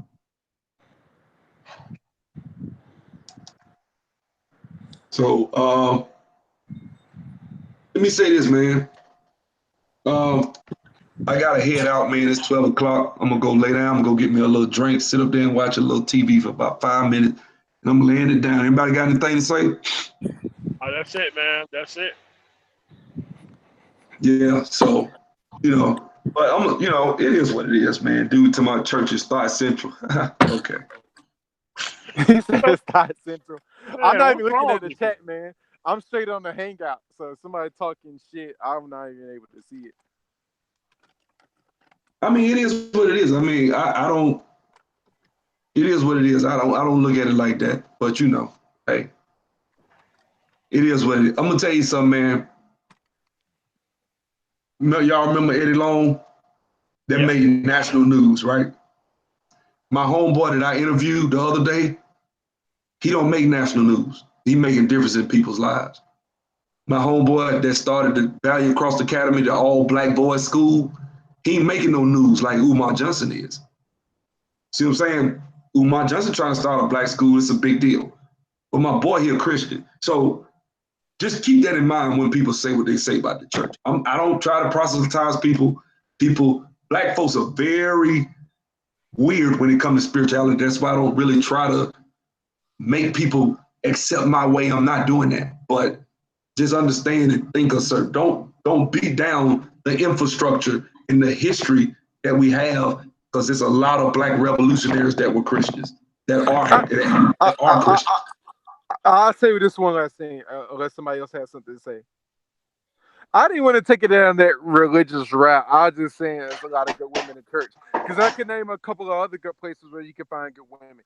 Like if you're in college, a lot of good women are in sororities. A lot of good women are in different clubs. You just got to watch where you find a woman. You just can't go to some ratchet ghetto spot and think you're going to get like a housewife. But that's it. I think the number one thing I was saying a minute ago is black men need to invest in dating service. Like you need to spend money. You might need to spend a couple of $1,000s to get somebody that at least, they ain't saying she gonna have the perfect heart, but you say, okay, I don't want her to have this. You can at least pick some. You at least want to be able to have some sort of input instead of just seeing a fat ass out at the gas station. You just want to be careful. That's all, because you see a fat ass at the gas station. You take this chick home. Y'all, you in there watching a movie. You fall asleep. It's some nigga standing over you with a gun. That happens up in Atlanta all the time. These chicks is scandalous up here. Like they will do it. Like I had a homeboy that worked with me. He African. He didn't know no better. And he got this girl number. We was out eating lunch one day. He got her number, gave her his address, texted it to her. And I said, bro, you don't know this chick? He's like, no. I said, bro, you should have met her out somewhere first and felt her out. He's like, why? I said, man, that chick will have some dudes come rob you, man. Well, how she know what I said, dude, she know you work in corporate America. She saw what type of car you driving. Just meet her somewhere. You don't know if she working as a hostess? No. Oh, Be careful. That's yeah. another thing that goes into it. Like you should date girls that's like in your class level. You know what I mean? Like if you're a middle I mean, class dude, if you're a he middle class, African, man. Africans don't look at it like that. They look at it like the man provide, the woman take care of the kid. He got that old school mindset. but your audience isn't African, not all African at least. If you know, you should date girls that's in your class. If you're a middle class dude, don't date some girl that's like, you know, super ratchet like Cardi B. Date some girl that's like somewhat within your lane. You know what I mean? That should be common sense. I mean, yeah, I mean, I'm put like this. You go on YouTube, there's a lot of videos contradicting that, saying that the hood sisters actually probably treat you better than a lot of these doggone corporate women. So it just depends, man. I don't really make a lot of videos talking about dating.